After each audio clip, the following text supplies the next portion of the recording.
الحمد لله رب العالمين الصلاة والسلام على نبينا محمد وعلى آله وصحبه أجمعين ومن تبعهم بإحسان إلى يوم الدين. رب اشرح لي صدري ويسر لي أمري واحلل عقدة من لساني يفقهوا قولي. فأعوذ بالله السميع العليم من الشيطان الرجيم من حمده ونفخه ونفثه. بسم الله الرحمن الرحيم. السلام علیکم ورحمۃ اللہ وبرکاتہ. ونس اگین ہمارے اس پوڈ کاسٹ میں آپ سب کو بہت بہت خوش آمدید.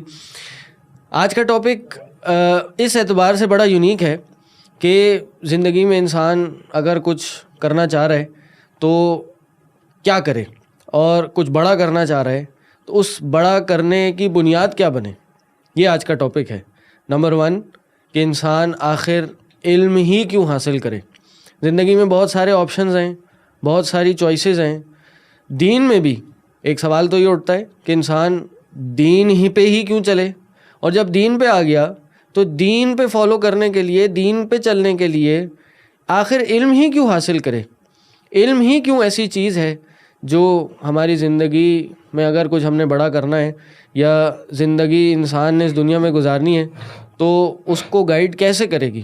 آج کا ٹاپک ہمارا یہ ہے، اور اس ٹاپک کو ڈسکس کرنے کے لیے کوئی اور نہیں بلکہ ہمارے ادارے کے انسٹرکٹرز ہیں، اور جس میں ہمارے دوست نمبر 1 شیخ عدیل حنیف ہیں، اور ان کا انٹروڈکشن پہلے بھی میں کرا چکا ہوں. الحمدللہ شیخ نے جامع بکر سے اپنی درس نظامی کی گریجویشن کی، اور اس کے ساتھ ساتھ اپنا ایم فل بھی انہوں نے سائیکالوجی میں کیا ہے.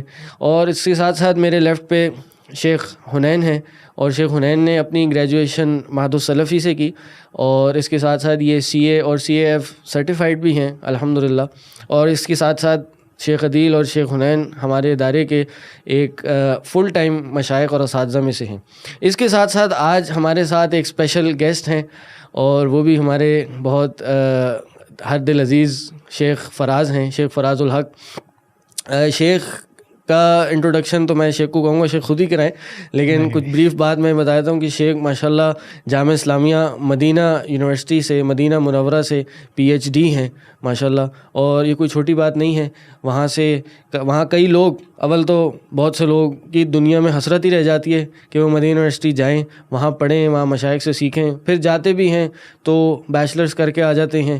بہت سے لوگوں کا ماسٹرز میں ایڈمیشن نہیں ہوتا، ماسٹرز بھی کر لیتے ہیں تو بہت سے لوگ پھر PhD میں نہیں جاتے. لیکن شیخ کو اللہ نے توفیق دی، اللہ نے شیخ پہ اپنا فضل کرم کیا. شیخ کی بھی اپنی محنتیں تھیں جو ماشاءاللہ شیخ وہاں سے PhD کر کے آئے ہیں، اور آج المدینہ اسلامک ریسرچ سینٹر میں ایک فل ٹائم ریسرچ فیلو کی حیثیت سے اپنے فرائض انجام دے رہے ہیں. اور اس کے ساتھ ساتھ NED یونیورسٹی میں بھی فل ٹائم فیکلٹی کے طور پہ یہ اپنی رسپانسبلٹیز وہاں پہ ادا کر رہے ہیں. تو جزاک اللہ شیخ آپ کے آنے کا، ٹائم نکالنے کا. امید ہے آپ کے علم سے، آپ کے تجربات سے انشاءاللہ آج مستفیض ہوں گے انشاءاللہ. جزاک اللہ. تو مشائخ آج کا ٹاپک آخر علم ہی کیوں، اس پہ میں سمجھتا ہوں تھوڑا دیر میں بات کریں گے، لیکن تھوڑا اس پہ بات کر لیں کہ آج کل ہمارے مسائل کیا ہیں. میں یہ بات انٹروڈکشن میں بھی بتانا چاہ رہا تھا، لیکن میں سوچا اس میں آپ لوگ کی بھی بات لے لی جائے کہ آج لوگوں کو بحیثیت مسلمان اور بحیثیت انسان بھی کن چیلنجز کا سامنا ہے، اور کون کون سی ایسی کنفیوژن، ڈاؤٹس، ایسے معاملات ہیں جو انسان کو آئے دن پیش آ رہے ہوتے ہیں. ان کو پہلے ہم ڈسکس کرتے ہیں، اور اس کے بعد میں چاہوں گا کہ آپ لوگ کچھ اپنی لائف سٹوریز بتائیں، پرسنل لائف ایکسپیرینسز بتائیں کہ آپ لوگ کیسے علم کی طرف آئے. کچھ میں اپنا بھی بتا دوں گا انشاءاللہ. آپ لوگ کو کیا چیز علم کی طرف لے کے آئی، اور کیا چیز نے آپ کو موٹیویٹڈ رکھا کہ آپ علم حاصل کرتے رہیں. کیونکہ بعض لوگ اس میں بہت جلدی ڈسکریج ہو جاتے ہیں، ڈی موٹیویٹڈ ہو جاتے ہیں، کیونکہ سفر ایک لمبا ہے. ہم نے انشاءاللہ اس پہ ایک الگ پوڈ کاسٹ کرنی ہے کہ کیسے اوور کم کریں چیلنجز کو اپنے اسٹوڈنٹس کے ساتھ. تو لیکن کچھ آپ لوگ سے بھی جانیں گے، اور پھر انشاءاللہ اس پہ بات کریں گے کہ بھائی یہ علم ہی کیوں ایسی چیز ہے، ہم نے علم ہی کیوں چنا جو انسان کو آگے لے کے جاتی ہے، اور ان تمام چیلنجز، ان تمام مسائل کا سلوشن علم کیسے ہے. تو شیخ پہلے آپ سے شروع کرتے ہیں، بسم اللہ. جزاک اللہ خیر. سب سے پہلے تو بہت شکریہ آپ کا اور بروز انسٹیٹیوٹ کا، سب نے آپ نے مجھے بلایا اور بہت اچھا لگا. پہلے بھی ماشاء اللہ آتے رہے، لیکن یہ بہرحال ایک نیا ایکسپیرینس ہے اس میں اللہ تعالیٰ برکت رکھے.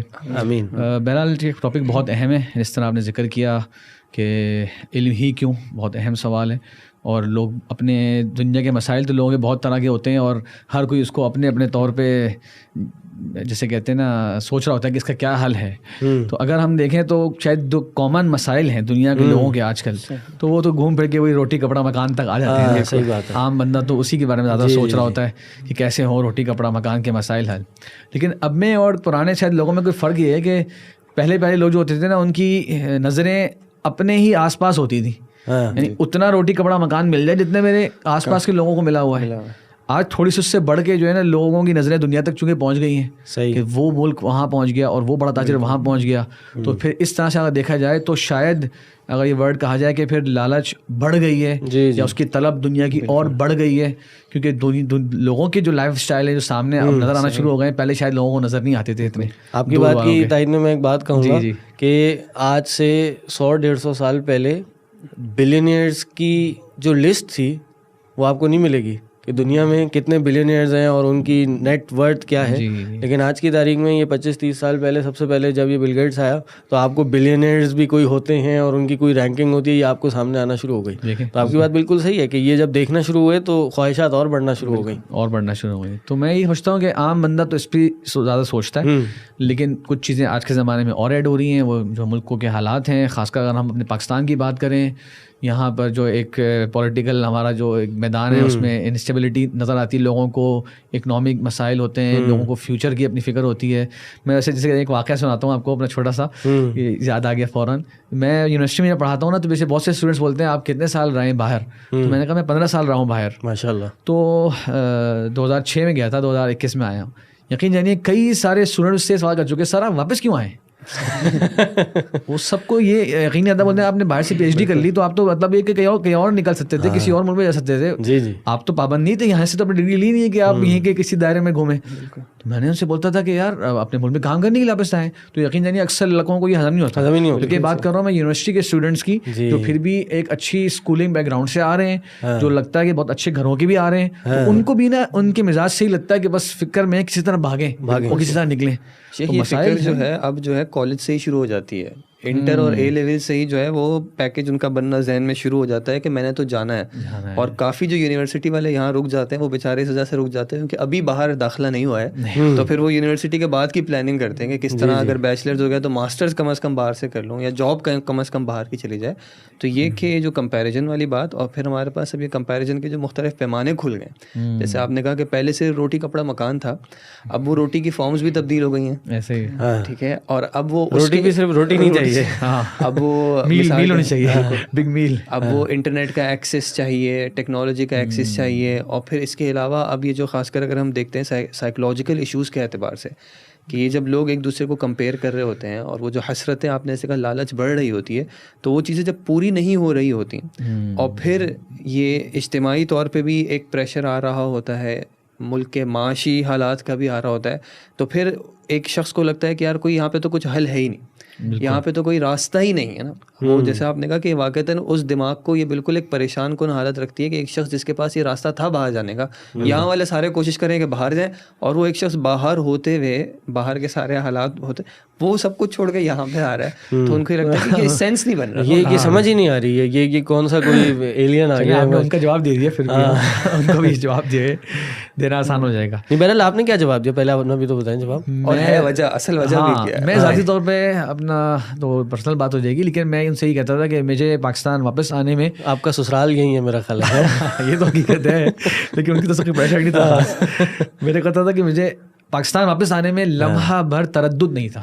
ان سے یہ کہا صحیح ہے, اور میں نے کہا الحمدللہ 15 سال کے اندر میرے ذہن میں یہ تھا کہ جس دن میری پڑھائی یہاں پہ پوری ہونی میں نے واپس جانا ہے. اور اس کی تھوڑی سی بس وجہ یہ تھی کہ ہمارے جو بڑے بڑے اسکالرز وہاں سے پڑھ کر آئے, وہ واپس پاکستان آئے, انہوں نے یہاں پر کام کیا. اور دین کا علم جو ہے وہ اس لیے نہیں ہوتا کہ آپ اپنی پرسنل کوئی جو ہے ڈگریز بڑھاتے جائیں اور اس کے اندر کوئی ایک اونچے مقام پہ پہنچ جائیں. کئی لوگوں نے بولا یہاں پہ جابس آپ کو مل سکتی ہیں وغیرہ وغیرہ, تو ہم اپنے آپ کو جسے کہتے ہیں ہم بھی انسان ہیں, ذہن میں خیالات تو آتے ہیں, ہم بھی کامن لوگوں کی طرح ہی سوچتے ہیں. یہ صحیح کہ ہم لوگ پڑھ گئے ہیں تو ہم لوگ کو دنیا کی نہیں ہوتی, آتی ہیں, لیکن بس یہ بابا دل میں آتی تھی وہ قرآن کی ایک آیت اللہ تعالیٰ نے تھوڑی دل میں بار بار ڈال دی تھی کہ لِيُنذِرُوا قَوْمَهُمْ إِذَا رَجَعُوا إِلَيْهِمْ لَعَلَّهُمْ يَحْذَرُونَ، کہ وہ اپنی قوم کو ڈرائیں جب وہ ان کی طرف واپس پلٹیں. سبحان اللہ. تو ہمارے ایک بڑے عالم تھے علامہ احسان علی ظہیر رحمہ اللہ، ان کے بارے میں بتایا گیا اور بھی کچھ اسکالرس کے بارے میں بتایا گیا کہ ان کو بڑی اچھی اچھی آفرز آئی تھیں، تو انہوں نے اس موقع پر نا یہ آیت کہی. ہم نے کہی تو نہیں لیکن ہم اپنے آپ کو ذرا دل میں نہیں کر لیا کرتے تھے کہ یار جا کے اپنے لوگوں میں کام کرنا ہے. جس سوسائٹی سے میں آ رہا ہوں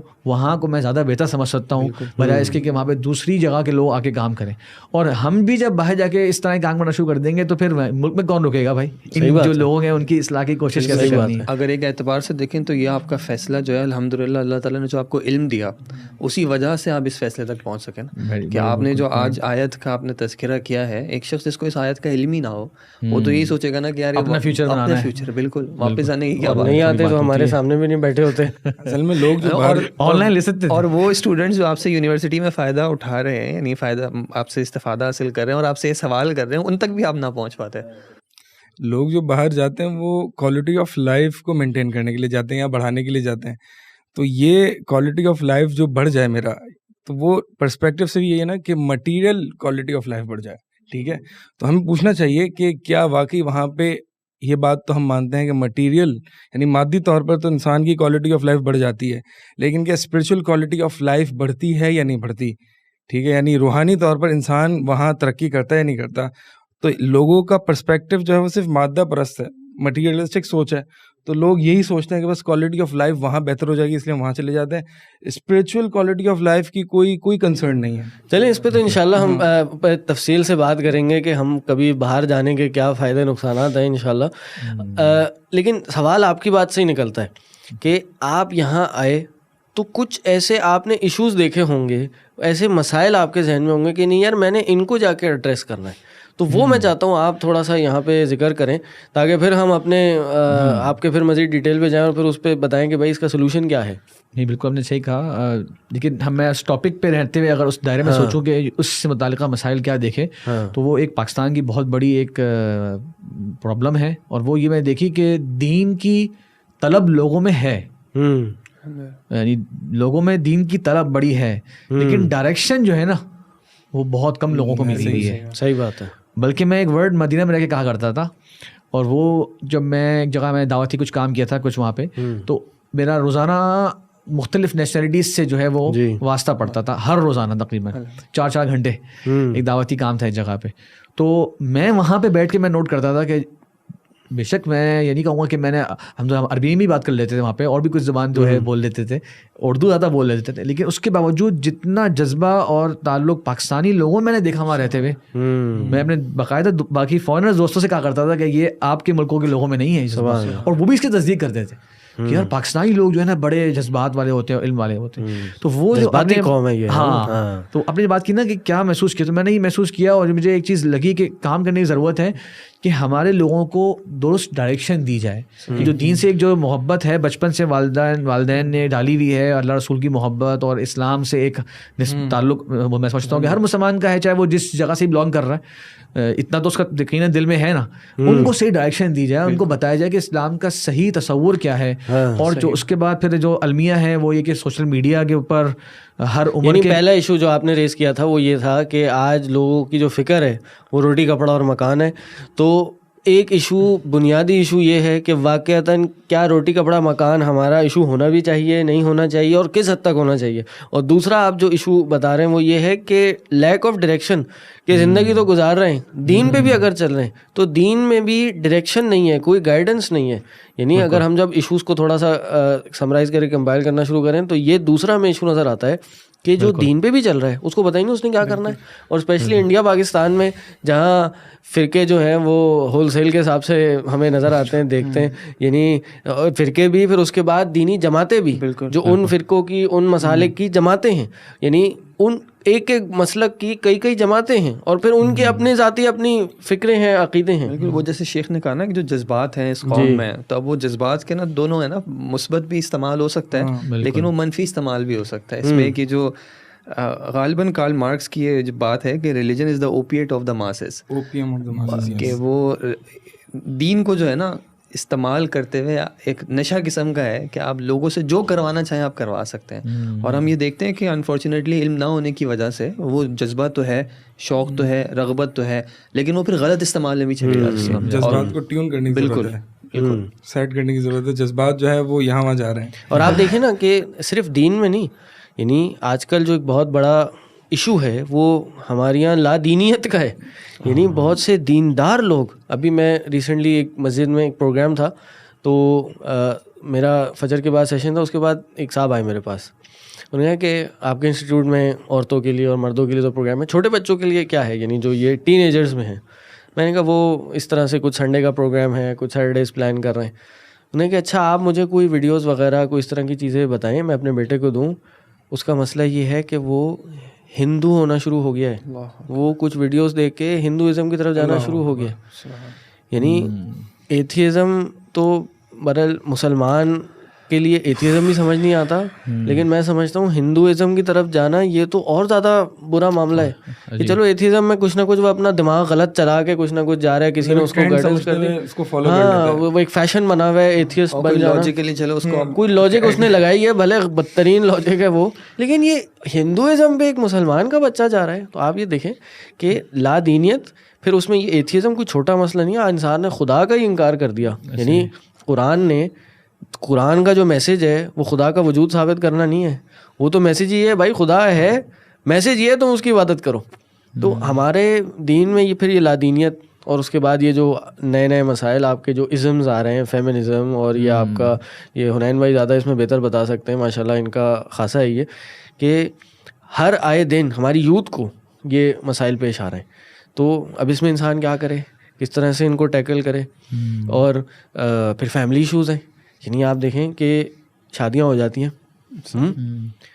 شادی کر کے اب نکاح کے کیا مسائل ہیں, نکاح کے بعد طلاق اللہ کرے نہ ہو, لیکن بھائی طلاق کے بھی دین نے کوئی بنیادی اصول دیے ہیں, وہ ہمیں پتہ ہی نہیں. جہاں میاں بیوی میں تھوڑا سا کوئی جھگڑا ہوا, کوئی لڑائی ہوئی, بیوی نے لڑکی نے فوراً بوریا بستر باندھا اور اپنی اماں کے گھر.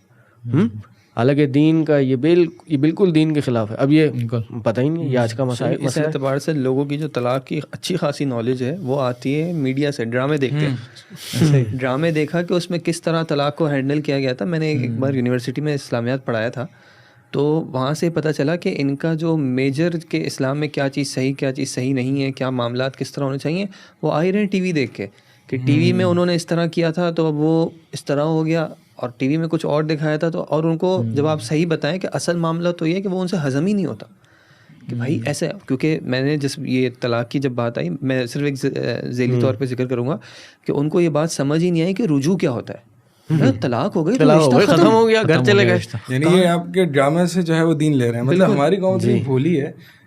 اس بات سے مجھے ایک اور بات یاد آئی کہ ابھی 2-3 دن پہلے میں کچھ دیکھ رہا تھا, ایک پوڈ کاسٹ ایک بندے کا, اس میں اس سے سنگر کو بٹھا کے وہ اس سے پوچھ رہا ہے کہ بتائیں جو ہے وہ گانے سننا, میوزک حلال ہے حرام, اور پھر وہ 3-4 منٹ کی کلپ نکال کے جو ہے وہ اس سنگر سے فتویٰ لیا ہے, اور لوگ کہہ رہے ہیں یار کیا لاجک. وہ ظاہر ہے اس نے اس کے پاس فتوے جمع ہوں گے تبھی تو وہ کام کر رہا ہے. کہاں سے لوگ دین لے رہے ہیں, وہ تو مسئلہ نہیں ہے. وہ تو ہمارے آپ کہتے ہیں نا کہ پاکستانی لوگوں کا 2-3 مسائل کے اندر ہمیشہ اوپینین ہوتا ہے. چاہے آپ جائیں گے نا ہیئر ڈریسر کے پاس بال کٹوانے کے لیے بھی, تو بھی ٹائم پاس کرنے کے 3 موضوع ضرور بات کرے گا, ایک سیاست اور ایک دین اور ایک ٹوٹکے.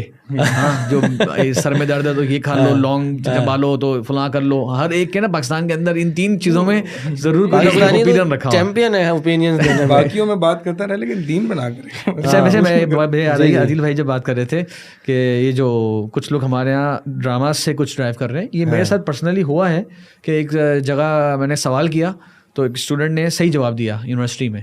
تو میں نے کہا کہ یہ جواب آپ کو کیسے معلوم ہوا, تو انہوں نے ڈرامے کا نام لیا, بولا اس سے اس نے مجھے باقاعدہ نام لیا, بولا اس ڈرامے میں یہ بات گئی تھی. بالکل جواب صحیح تھا, تو میں زیادہ کچھ کمنٹ نہیں کر سکا. لیکن ان کے بھی دیکھیں مطلب واقعی مصدر بنا ہوا ہے دین حاصل کرنے کا, کہ یار جو کوئی اگر اسلامک ٹچ کے کوئی ڈرامے اگر آ گئے ہیں تو وہ ہمارا جو ہے وہ مصدر ہے دین کا. اترگل کا جو سیریز ہے اس میں پتہ نہیں کون ایکٹریس ہے جو بھی ہے, اب ان کی کچھ ایسی تصویریں آئی تھی تو مسلمان عوام جو ہے وہ پاگل ہو گئی کہ یہ آپ نے کیسے کپڑے پہنے ہوئے ہیں, آپ تو یہ تھی اور آپ تو وہ تھی. مطلب ڈرامے کو اتنا ریئلٹی پر لے لیا تھا کہ مجھے لگا تھا کہ وہ کپڑے پہن کے گھر میں گھومتی پھرتی ہیں ہمیشہ صبح دوپہر شام. اصل میں دین کے ٹرو ریپرزینٹیٹیوز ہیں نا, کہ یہ اصل میں آج کل باقی حقائق اور ہیں اور باقی دنیا. اس چیز سے میں ایک پوائنٹ میرے ذہن میں آ رہا ہے, جب نے کہا نا کہ وہ ہندو والی مثال جو آپ نے دی کہ وہ ہندو جا رہا ہے, تو وہ علماء یہ کہتے ہیں کہ دین کی جو حاجت ہے نا انسان کے لیے وہ ایک فطری حاجت ہے. وہ اس کی نا نیچر انسان کی نہیں بدلتی نا, اللہ تعالیٰ نے ایک نظام پہ تخلیق کیا انسان کو, تو اس سے اگر وہ اپنی فطرت چینج کر لے, اور فطرت چینج ہو جاتی ہے, آتا ہے نا ماں باپ کسی کو یہودی بنا دیتے ہیں نصرانی تھوڑی سی ایفرٹ کر کے. آج کل تو لاکھوں اربوں روپے انویسٹ ہو رہے ہیں میڈیا کے اندر, انویسٹ کر کے آپ کا مائنڈ سیٹ چینج کرنے کے لیے. اب اس کو کیا ہوا, اس نے سکون تلاش کرنا چاہا. اب اس نے دیکھا یار میری تو زندگی ہے میڈیا والی, اس میں دیکھا کہ یار ہمارے جو پاکستان کے سراؤنڈنگ میں سکون دینے والے جو ہیں روحانی, وہ ہیں یہ علماء جو یہ کرتے ہیں وہ کرتے ہیں, جو افسوس سے ہمارا میڈیا بہت زیادہ ان کو ہائی لائٹ کرتا ہے, غلطیاں اگر ہیں بھی, اور ان کا کوئی بہت پازیٹیو رول جو ہے وہ اتنا زیادہ ہائی لائٹ ہوتا نہیں ہمارے میڈیا پہ. اچھا ایٹ دا سیم ٹائم اس کو ملا کہ فلاں دین کے اندر نا رات کے وقت میں اگر اس طرح بیٹھ جاؤ یا یہ ریچولس کر لو تو بڑا سکون ملتا ہے, بڑی آسانی ملتی ہے. تو دیکھیے نیڈ اس کی وہی تھی, ایسے ہی ہے, صحیح جگہ سے پوری کرنے کے بجائے تبدیل نہیں ہو رہی. ہاں اس نے پوری کرنا شروع کر دی اس جگہ سے جو اس کو ایسے طرح سے پیش کی گئی کہ یار یہ بڑا بیسٹ طریقہ ہے اور اس سے تمہیں وہ راحت مل جائے گی. تو وہ اس کو آہستہ آہستہ فالو کرتا جا رہا ہے. اب جہاں تک جا کے اس کو جب چوٹ لگے گی, شاید اس کے جب بہت سے فالوورز کو دیکھے گا کہ یار یہ تو ایسے ہے نہیں, تو شاید پھر وہ رجوع کر لے. لیکن پوائنٹ یہ ہے کہ یہ ملے گا, کیونکہ جو دکھ رہا ہے آج کل کا نوجوان وہ رہتا اکثر و بیشتر اس ماحول میں جو اس کے سامنے سوشل میڈیا کے ذریعے ڈائریکشن بھی نہیں ہے, اور ڈائریکشن نہ ہونے کی وجہ سے وہ جو سولوشن اختیار کر رہا ہے وہ بھی غلط ہے. ڈائریکشن غلط بھی ہے, کمپاؤنڈ اگنورنس ہے, جہل مرکب ہے. ہاں کہ جی ایک تو پہلے غلط لا علمی ہے اور پھر علم بھی ہے تو وہ بھی غلط ہے. تو بات ایشوز کی ہو رہی تھی, میں نے جیسے وہ فیملی سسٹم کی بات کی, آج ہمارے یہاں حقوق کا نہیں پتا لوگوں کو. میاں بیوی تو جو آج کل ہمارے یہاں یہ ڈائیورس ریٹس بڑھ رہے ہیں, اس کی بنیادی ایک وجہ یہ ہے کہ بیوی کو شوہر کے حق, شوہر کو بیوی کے حق, اور نہ صرف یہ ساس بہو کے مسائل, باپ اور بیٹے کے مسائل, بھائی بھائی کے مسائل. یہ کیوں ہو رہے ہیں کہ لوگوں کو اپنی رسپانسبلٹیز نہیں پتہ, وراثت کے مسائل نہیں پتہ.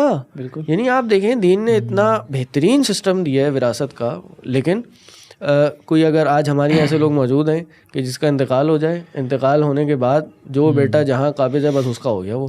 اب باقی جو بیٹا ہے جو کہیں اور تھا یا وہ کہیں اور شفٹ ہو گیا, وہ اس کے پاس وہ قبضہ نہیں تھا اس چیز کا, تو وہ پریشان ہو رہا ہے وہ. یا اگر دیگر وارثین ہیں تو ان کا پتہ ہی نہیں ہے لوگوں کو کہ وہی وارث بنتے ہیں. جی میں پرسنل بتاؤں, مجھے ایک خاتون نے سوال بھیجا کہ فلاں کا انتقال ہوا ہے تو یہ ورثہ ہیں, ان کا کتنا بنتا ہے. اچھا میری تھوڑے سے ہمارے مشائخ کی نصیحت تھی, مطلب سعودی عرب میں دیکھتا ہوں کہ وہ طلاق کے ایشوز میں اور وراثت کے ایشوز میں نا علماء عام مجلسوں میں جواب نہیں دیتے, کیونکہ ان دونوں میں نا کچھ ایسی ڈیٹیلز ہوتی ہیں جو سوال کرنے والا نا اکثر بتا نہیں رہا ہوتا صحیح طریقے سے, وہ ون سائڈڈ اسٹوری سنا رہا ہوتا ہے آپ کو. اب انہوں نے مجھے سوال یہ کیا, میں ایک طریقہ یہ تھا کہ جو ہم نے پڑھا ہے علم میراث میں نوٹ کروں, ہاں ابنان ثلاثہ بنات اور عام یہ لکھ دوں. اچھا میں نے ویسے سوال کیا ان سے, میں نے کہا کیونکہ مجھے لگ رہا تھا کہ وہ عصبہ والا کیس بن رہا تھا جس کے اندر فرائض کے علاوہ جو اصحاب تعصیب ہوتے ہیں ان کو بھی کچھ ملتا ہے. تو میں نے کہا کہ ان کے چچا وغیرہ زندہ ہیں, بھائی تو ذکر نہیں کیے تھے, چچا ہیں, اور سوری میں کہا تھا بھائی وغیرہ زندہ ہیں ان کے. تو انہوں نے کہا جواب میں کہا ہاں بھائی ہیں لیکن ان سے ہمارا کوئی تعلق نہیں ہے. سوچے وہی بات ہے کہ نا علمی کی, انہیں لگ رہا ہے کہ وراثت جو ہے نا وہ اس کو ملتی ہے جو آپ کا منظور نظر ہوتا ہے, آنکھوں کا تارا ہوتا ہے, جو ہر وقت الگ سلگ رکھتا ہے آپ سے, اس کو ملتی ہے. جو بھائی رہ رہے ہیں اپنی دنیا میں, ان کے پاس 4 گاڑیاں ہیں اور ان کی تو بڑی دنیا کے اندر اللہ نے ان کو وسعت دے رکھی, تو وہ کیا کریں گے 2-3 لاکھ روپے کا, ایسی باتیں لوگ کرتے ہیں, ان سے کوئی تعلق نہیں ہے. میں نے کہا یہ وراثت جو ہے نا یہ اللہ تعالیٰ نے نظام تقسیم کر دیا ہے. پھر اور اس کا رزلٹ کیا ہو رہا ہے, فیملیز ٹوٹ رہی ہیں, اختلافات ہو رہے ہیں, بعض اوقات لڑائی جھگڑے تک بات جا رہی ہے, قتل تک بات جا رہی ہے. میں ایسی فیملیز کو جانتا ہوں آپس میں کوئی پارٹنرشپ ٹوٹی, ایک دوسرے کو انہوں نے مارنے کی دھمکیاں دے دیں, لفافوں میں بلٹس ڈال کے بھیج دیں کہ تم نے اگر یہ کام کیا تو تمہاری جان ہم لے لیں گے. 25 سال 30 سال سے پارٹنرشپس ہیں, چاچے بھتیجے ہیں, لیکن اپنے بنیادی فرائض اور رسپانسبلٹیز کا نہیں پتہ, دین کا کیا رشتہ داری, اور پھر کہ اگر ٹوٹ بھی گئی توڑنی بھی ہے تو کیسے آسان طریقے سے اس کو ہم نے ختم کرنا ہے, کوئی ایک ایشو ہے. اور پھر ہم دیکھتے ہیں کہ مزید پھر اس میں کوئی بھروسہ کرنا چھوڑ دیا کسی نے. آپ دیکھیں ہمارے یہاں کی پاکستانی مارکیٹ بدقسمتی سے آج دنیا میں کافر کے ساتھ کاروبار کرنا پسند کیا جاتا ہے, مسلمان کے ساتھ نہیں کیا جاتا. یہ ایشو ہے بہت بڑا ہماری سوسائٹی کا. تو دیکھتا ہے یار یہ مسلمان ہے, پہلے ہی کافر جو ہے نان مسلم جو ہے وہ 2 قدم پیچھے ہو جاتا ہے.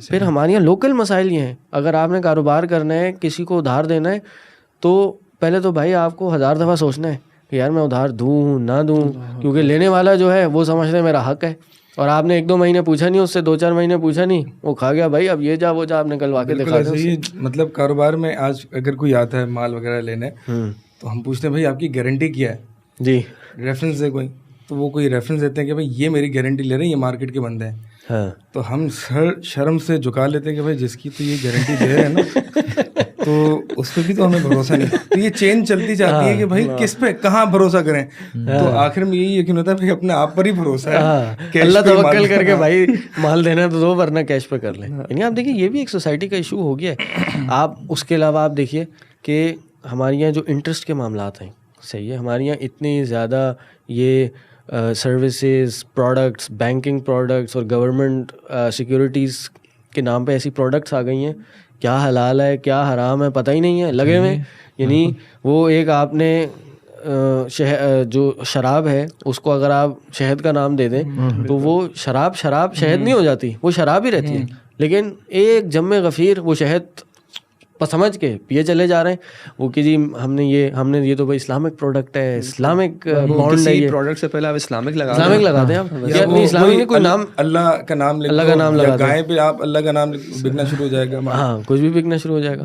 تو یہ ایشوز ہیں آج کل ہماری سوسائٹی. اس کے علاوہ ایک اور بڑا ایشو جو مجھے محسوس ہوتا ہے وہ یہ کہ لوگ اپنی ذمہ داری کو بھول کے بس وہ کہ بڑے لیول پہ اگر کوئی تبدیلی آ جائے نا تو ہمارے سارے معاملات صحیح ہو جائیں گے. یہ بھی ایک سوچ بن گئی ہے باقاعدہ کہ ہم نے زندگی میں کچھ نہیں کرنا, ہم سب کچھ صحیح کر رہے ہیں, بس مسئلہ کیا ہے کہ وہ ہمارے کچھ اوپر والے ہیں وہ صحیح نہیں ہیں, اور جیسے ہی وہ صحیح ہو جائیں گے تو سارا معاملہ صحیح ہو جائے گا. اور اس کی بنیاد پہ دیکھیں آپ کتنی جماعتیں ہماری ہیں, دینی جماعتیں بن گئی ہیں جن کے نام بھی اسلامی دینی نام پہ کھڑے ہیں, اور ان کے جو اندر کام کرنے والے کارکنان ہیں دینی کوئی علم نہیں, بنیاد ان کی کوئی نہیں, نمازیں شاید پوری نہیں, حال حلیہ دینی نہیں, لیکن وہ جماعت کے نام پہ اور وہی کہ بڑا جو امبریلا ہے وہ چینج ہو جائے اس کے نام پہ متحرک ہے. ایسا لگتا ہے کہ بس اسلام ایز اے کلچر ہم نے اسٹیبلش کرنا ہے, دین نہیں, کلچر اسٹیبلش کرنا ہے. بہرحال ایک اور جو مسائل بات چل رہی تھی تو ایک اور میرے ذہن میں آیا کہ ایک جو مسئلہ ہے جو میں آج دیکھ رہا ہوں جو خصوصاً لبرلس کے یہاں ہیں, اور وہ میں اس کو کہتا ہوں ریلیجس ڈیزائرز ہے, یعنی ایسی خواہشات جس کو دین کا نام دیا گیا ہے. وہی اگرچہ اس سے ہی ریلیٹ کرتا ہے مسئلہ کہ جذبات زیادہ ہیں. مثال کے طور پر ہم دیکھتے ہیں کہ آپ یہ دیکھیں گے کہ بھائی میرا اللہ کے ساتھ تعلق اپنا پرسنل ریلیشن شپ ہے, تو آپ انٹرفیئر نہ کریں. یعنی اگر آپ دیکھتے ہیں کہ میڈیا انڈسٹری میں آپ کسی خاتون پر یا کسی مرد پر آپ جو ہے وہ کہتے ہیں ان کو کہ بھائی آپ کا ڈریس کوڈ جو ہے وہ صحیح نہیں ہے, تو وہ کیا کہتا ہے بھائی میرا جو اللہ کے ساتھ تعلق ہے, میرا جسم میری مرضی, آپ کون ہوتے ہیں جج کرنے آپ کون ہوتے ہیں. اب مثال کے طور پر ایک جو ہے میرے ایک جاننے والے ہیں, وہ قربانی جو ہے وہ 50 سے 60 جانور کرتے ہیں, اور ایک جانور ان کا 15 لاکھ سے اوپر کا ہوتا ہے. ماشاءاللہ, ٹھیک ہے, اتنی قربانی کرتے ہیں وہ, اور قریبی جاننے والے ہیں. اور وہ پتہ کیا کرتے ہیں, وہ عید سے ایک دن پہلے رات کو یا شام میں جانوروں کو ذبح کرتے ہیں. تقریباً 60% جانور جو ہیں وہ عید سے ایک دن پہلے رات کو ذبح کرتے ہیں. کیوں؟ کیونکہ قیدیوں کو کھانا پہنچ جائے رات کو. وہی والا جو حدیث میں آتا ہے نا کہ میرا گوشت سب سے پہلے جو ہے وہ لوگوں تک پہنچ جائے. اچھا جی, ان کو اتنی دفعہ سمجھایا گیا کہ بھائی یہ آپ کی قربانی نہیں ہوئی, قربانی ایسے نہیں ہوگی جیسے کہ اللہ کے نبی صلی اللہ علیہ وسلم کی حدیثوں سے بھی ثابت ہے. ہاں, کیا نہیں, اللہ جانتا ہے, میری نیت اللہ جانتا ہے, میری نیت اللہ جانتا ہے. آپ کون ہوتے ہیں, آپ کون ہوتے ہیں بھائی, میں نے اتنا پیسہ خرچ کر کے میں قیدیوں کو دے رہا, میں خود تھوڑی نہ کھا رہا ہوں. نہیں, ثواب تو ملے گا, سیدھی سی بات ہے, اس میں ثواب قیدیوں کو دینے کا ثواب ملے گا, اور عام صدقے کا ثواب ملے گا, قربانی کا ثواب نہیں ملے گا. لیکن یہ سب باتیں جو اچھی صحابی کی نیت کیا تھی خوبصورت ہے کہ وہ اس نے کہا کہ سب سے پہلے پہ آئے نبی صلی اللہ علیہ وسلم میری گوشت کھائیں, بہت اچھی میری قربانی ہے گوشت. کتنی خوبصورت نیت تھی. اللہ کے رسول نے فوراً فرما دیا شاتو کا شاتو لحمن, گوشت تو تمہارا حلال ہے اور کھائیں گے بھی, قربانی نہیں ہوگی. لیکن کروڑ روپے جو ہے آپ تھوڑا سا ویٹ کر لیں, آپ کو قربانی کا ثواب بھی مل جائے. کہیں شیخ کہیں لگتا ہے ایسی باتیں سن کے نا, اسپیسیفکلی ہم جملہ نہیں کہیں گے ان کے بارے میں, لیکن کچھ اس طرح کی چیزیں جو لوگ کر رہے ہوتے ہیں, لگ رہا ہوتا ہے کبھی کبھی سبحان اللہ کہ کوئی نیکی کی توفیق سے محرومی جو ہے نا اللہ نہ کرے, کبھی کبھی وہ ایسا لگتا ہے کہ انسان اپنی طرف سے ایک ایفرٹ کر بھی رہا ہے اور وہ جسے کہتے ہیں نا خود ضائع بھی کر رہا ہے. ہمارا جملہ کہتے نہیں نا پاکستان میں کہ نیکی کرو اور گڈھے میں ڈالو, پتہ نہیں یہ تھوڑا سا ورڈ صحیح ہے کہ نہیں, کیونکہ مشہور آج کل ماحول چینج ہو گیا. اچھا کچھ اور ہے, نیکی کر سوشل میڈیا پہ ڈال. ہاں تو وہ یہ بھی لگتا ہے کہ مطلب اگر نیکی کا کام کر رہے ہو تھوڑا سا اس زاویے میں کر لیتے تو کیا ہی بات, صبح کر لیتے, رات گزار لیتے, صبح ہی کر لیتے. یہی عاملۃ الناصبہ کی بات ہے نا کہ عمل تو ہے اور بالکل, اور پھر اسی میں ہم دیکھتے ہیں کہ پھر اسی سے پھر نئی نئی بدعات بھی جنم لیتی ہیں کہ انسان جو ہے وہ اس کو بھی نیکی کا کام سمجھتا ہے اور پھر سوال کرتے ہیں کہ بھائی اس کا منع کہاں کیا گیا ہے, میں تو نیکی کا کام کر رہا ہوں. یہی ہے کہ آج بندہ اللہ کی عبادت کرنا چاہتا ہے لیکن کیسے, جیسے میرا دل چاہتا ہے. بالکل, اور وہی والی عبادت یہ ایشو ہے نا, اور اسی سے پھر اور بہت ایشوز نکل جاتے ہیں, جیسے انہوں نے بدعات کی بات کی. اس سوچ کو تقویت بھی دی جا رہی ہے باقاعدہ کہ یہ آپ کا حق ہے کہ بھائی آپ دوسرے کو کہیں کہ آپ کون ہوتے ہیں میرے اور میرے رب کے رشتے کے بیچ میں آنے والا. اب یہ جو حجاب وغیرہ کے حوالے سے یہ بات چل رہی ہے کہ بھائی جس کو کرنا اچھا, اور لیکن اس میں ہوتی بھی ڈوئل پالیسی ہے. ظاہر سی بات ہے یہ ہپوکریٹیکل ایٹیٹیوڈ تو ان کا رہے گا کہ دنیاوی معاملات میں ایسے نہیں کریں گے. اگر میں اپنے کہیں پیسے ضائع کر رہا ہوں گا تو ہر کوئی آ کے سمجھا گا بھائی کیا کر رہے ہو. اب میں اگر میں یونیورسٹی نہیں جا کے پڑھنا, بھائی کیا کر رہے ہو ساری زندگی, بھائی میرا اور میری دنیا کا معاملہ ہے, تم کون ہو. بس دین ہی ملتا ہے کہ جہاں پہ آ کے سارے جو ہے سب کے ایسے ایسے رشتے دار جن کے آپ سے کوئی بات چیت نہیں ہوگی, کوئی کچھ نہیں ہوگا, آپ کوئی دینی معاملہ آ کے جائے او بھائی ایسے نہیں, مشورے دینے میں نمبر رہے گا. اچھا اس میں ایک اور بات ایڈ کر دوں, اسی پوائنٹ سے ہم بات کر رہے ہیں. میں نے ایک مسئلہ یہ بھی نوٹ کیا کہ آج کل نا کچھ لوگوں کو زبردستی کا کانفیڈنس جو ہے نا دیا جاتا ہے کہ یار تم نا بہترین انسان ہو, اور مطلب وہ تو ہے انسان ان شاء اللہ, لیکن تم سب کچھ کر سکتے ہو اور تمہیں ہر ایک کی پہچان ہے, تمہیں ہر ایک کو سننا چاہیے, اپنی عقل پہ بھروسہ کرو. جو موٹیویشنل اسپیکرز ہوتے ہیں یعنی وہ فلسفی ہے کہ you are the best, you create your own purpose, آپ اپنا مقصد طے کرو, آپ اپنی منزلیں طے کرو, آپ گھبراؤ نہیں وغیرہ. اب سوچیں شیخ حنین کہ یہ چیز اگر ہم کسی 12 سال کے لڑکے کو, 13 سال کے لڑکے کو یا لڑکی کو بتا رہے ہوں, وہ تو بیٹھ کے بولے گا یار اس کا مطلب میں تو بہت بڑا چیتا ہوں. اما ابا کون ہوتے ہیں بھائی, میں خود اپنی سنوں گا. اچھا میرے ساتھ یہ کس طرح کا واقعہ ہوا, ایک لڑکی کے بارے میں ایک جاننے والوں میں سے بتایا گیا کہ جناب انہیں نا اسلام کے بارے میں کچھ ڈاؤٹس ہیں. تو میں نے کہا پتہ نہیں کیا قسم کے ڈاؤٹس ہوں گے, کیا ہوں گے. تو میں ان سے ملاقات کرنے کے لیے گیا تو پوچھا جی فرمائیے کیا مسائل ہیں. تو انہوں نے کہا کہ اسلام کے اندر یہ جو غلاموں کا تصور ہے اور جو لانڈی ہوا کرتی تھیں یہ کیوں ہے اسلام کے اندر.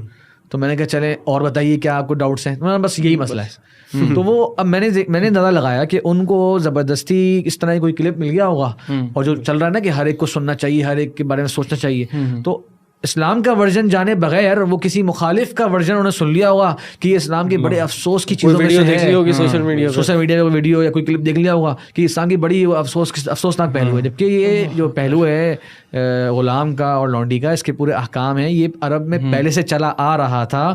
اسلام نے تو اس میں بے شمار فضائل بیان کیے ہیں ان کو آزاد کرنے کے, اور جو غلام ہے اس کو مارنا منع ہے, ان کو وہ کام دینا منع ہے جو انسان خود نہیں کر سکتا, ان کے ساتھ شامل ہوگا. اور یہ تو ایک پروٹیکشن ہے, اگر ایک جگہ فتح ہو رہی ہے وہاں پہ لڑکے بچے اور خواتین بغیر کسی سہارے کے گھومیں گی, کس طرح کے خرابیاں نہیں پیدا ہوں گی اس سوسائٹی کے اندر. وہ تو اسلام تو اس سوسائٹی کو ایک سولوشن دے رہا ہے. تو مطلب یہ تو خیر لمبا موضوع ہے, لیکن بتانا میں چاہ رہا ہوں کہ پرابلم ایک یہ بھی ہے کہ کچھ لوگ دین آج کل ہر ایک جگہ سے سن رہے ہیں, جس کی کوئی کلپ موبائل میں آ گیا نا وہ اپنے آپ کو شک میں ڈالنے کے تیار بیٹھا ہوا ہے کہ یار میں ابھی بھی نا اس میں کلپ میں اگر میرے اگینسٹ بات جائے گی نا تو میں پریشان ہونے کے لیے تیار ہوں. تو وہ ایک اطمینان اور ایک سکون نکل رہا ہے. یہ مت دیکھو کون کہہ رہا ہے, یہ دیکھو کیا کہہ رہا ہے. اب یہ آپ سے ملتا جلتا واقعہ جو نا میرے ساتھ بھی آیا تھا. ایک ایتھیسٹ تھا وہ اس کے ساتھ بیٹھ کے کچھ باتیں ہوئیں تو اس نے کہا کہ مجھے جو ہے نا ایک بخاری کی حدیث سے ایک مسئلہ ہوا تھا. میں نے کہا پھر آپ کس کے پاس گئے اس کا حل ڈھونڈنے کے لیے, آپ کو شبہ جو پیدا ہوا تھا؟ کہ وہ بس میں نے نیٹ پہ دیکھا تھا اور مجھے جو ہے وہ شیعہ کا جواب ملا اس پہ, تو اس پہ جو ہے نا وہ میں دین سے متنفر ہو گیا ہے. وہی آپ کی بات ہے کہ دین کے جوابات جو ہے وہ کہاں سے لے رہے ہیں, کہاں سے لے رہے ہیں, کس کے پاس گوگل.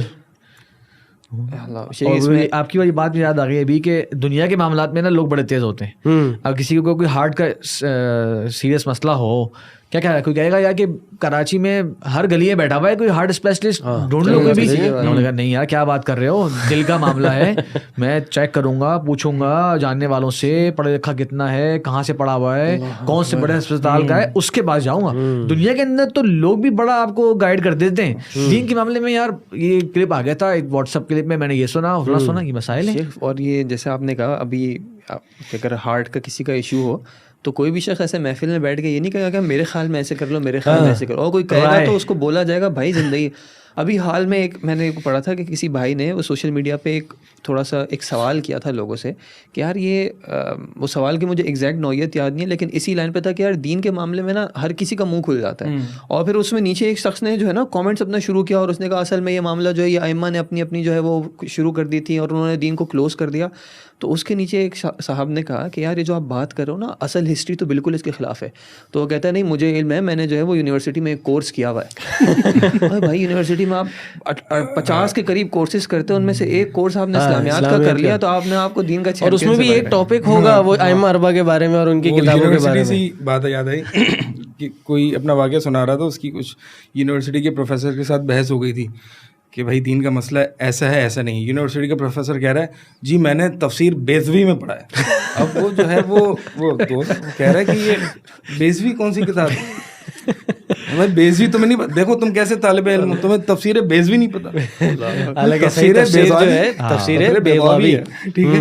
تو یہی حال ہوتا ہے. یہ فیشن ہے نا. وہ علی رضی اللہ عنہ کا ایک قول ہے کہ علم کی شرف کے لیے یہی کافی ہے کہ اس کا دعویٰ وہ بھی کرتا ہے جیسے وہ کچھ بھی نہیں آتا، اور جہالت کی مذمت کے لیے یہی کافی ہے کہ جو اس میں ہوتا ہے نا وہ بھی اپنے آپ کو اس سے بڑی سمجھ رہا ہوتا ہے. پیچھے لاجک یہ دی جاتی ہے کہ بھائی کیا دین کیا صرف تمہاری ملکیت ہے؟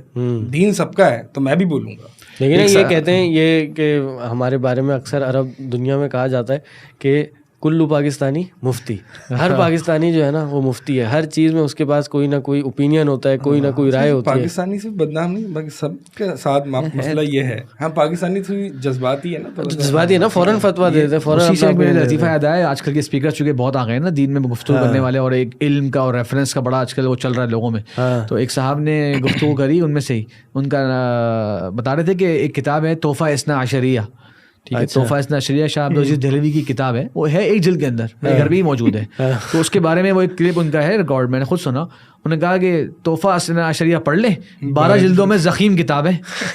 اب وہ اثنا عشریہ شیعہ حضرات کا دوسرا نام ہے 12 اماموں کے عقیدے کی وجہ سے، تو وہ ہے کتاب ایک جلد کی، لیکن اس نے کہا میں نے اثنا عشر 12 کو کہتے ہیں یہ تو پتہ ہے مجھے، تو تحفہ اثنا عشریہ 12 جلدوں میں ہوگی. اس نے کہا وہ 12 جلدوں میں ضخیم کتاب ہے تحفہ اثنا عشریہ، وہ شیعوں کے بارے میں وہ پڑھنا کافی ہے. دیکھی ہوگی وہ کتاب، بس نام سن لیا تو اثنا عشر کو وہ سمجھ گئے. یعنی آپ بات ایشو کی ہو رہی تھی، تو ایک بہت بڑا ایک ایشو جو ہمارے یہاں ایک چل رہا ہے جو ہر بندے کو، ہر مسلمان کو فیس کرنا پڑتا ہے، وہ ہے یہ آپ کا فرقے واریت، مسالک کی ایک بمبارڈمنٹ کہ بھائی کسی نے اگر دین میں آنا ہے، دین پڑھنا ہے، تو بھائی اب وہ کس کو پڑھے، کس کی میتھڈالوجی پہ پڑھے، کیونکہ ہر جماعت کے اندر، ہر مسلک کے اندر سب مسالک موجود ہیں، اور پھر مسالک کے اندر پھر سب جماعتیں موجود ہیں، پھر ان کے پھر انسٹیٹیوشنز کون کون سے ہیں، کس میں جا کے اس نے پڑھنا ہے.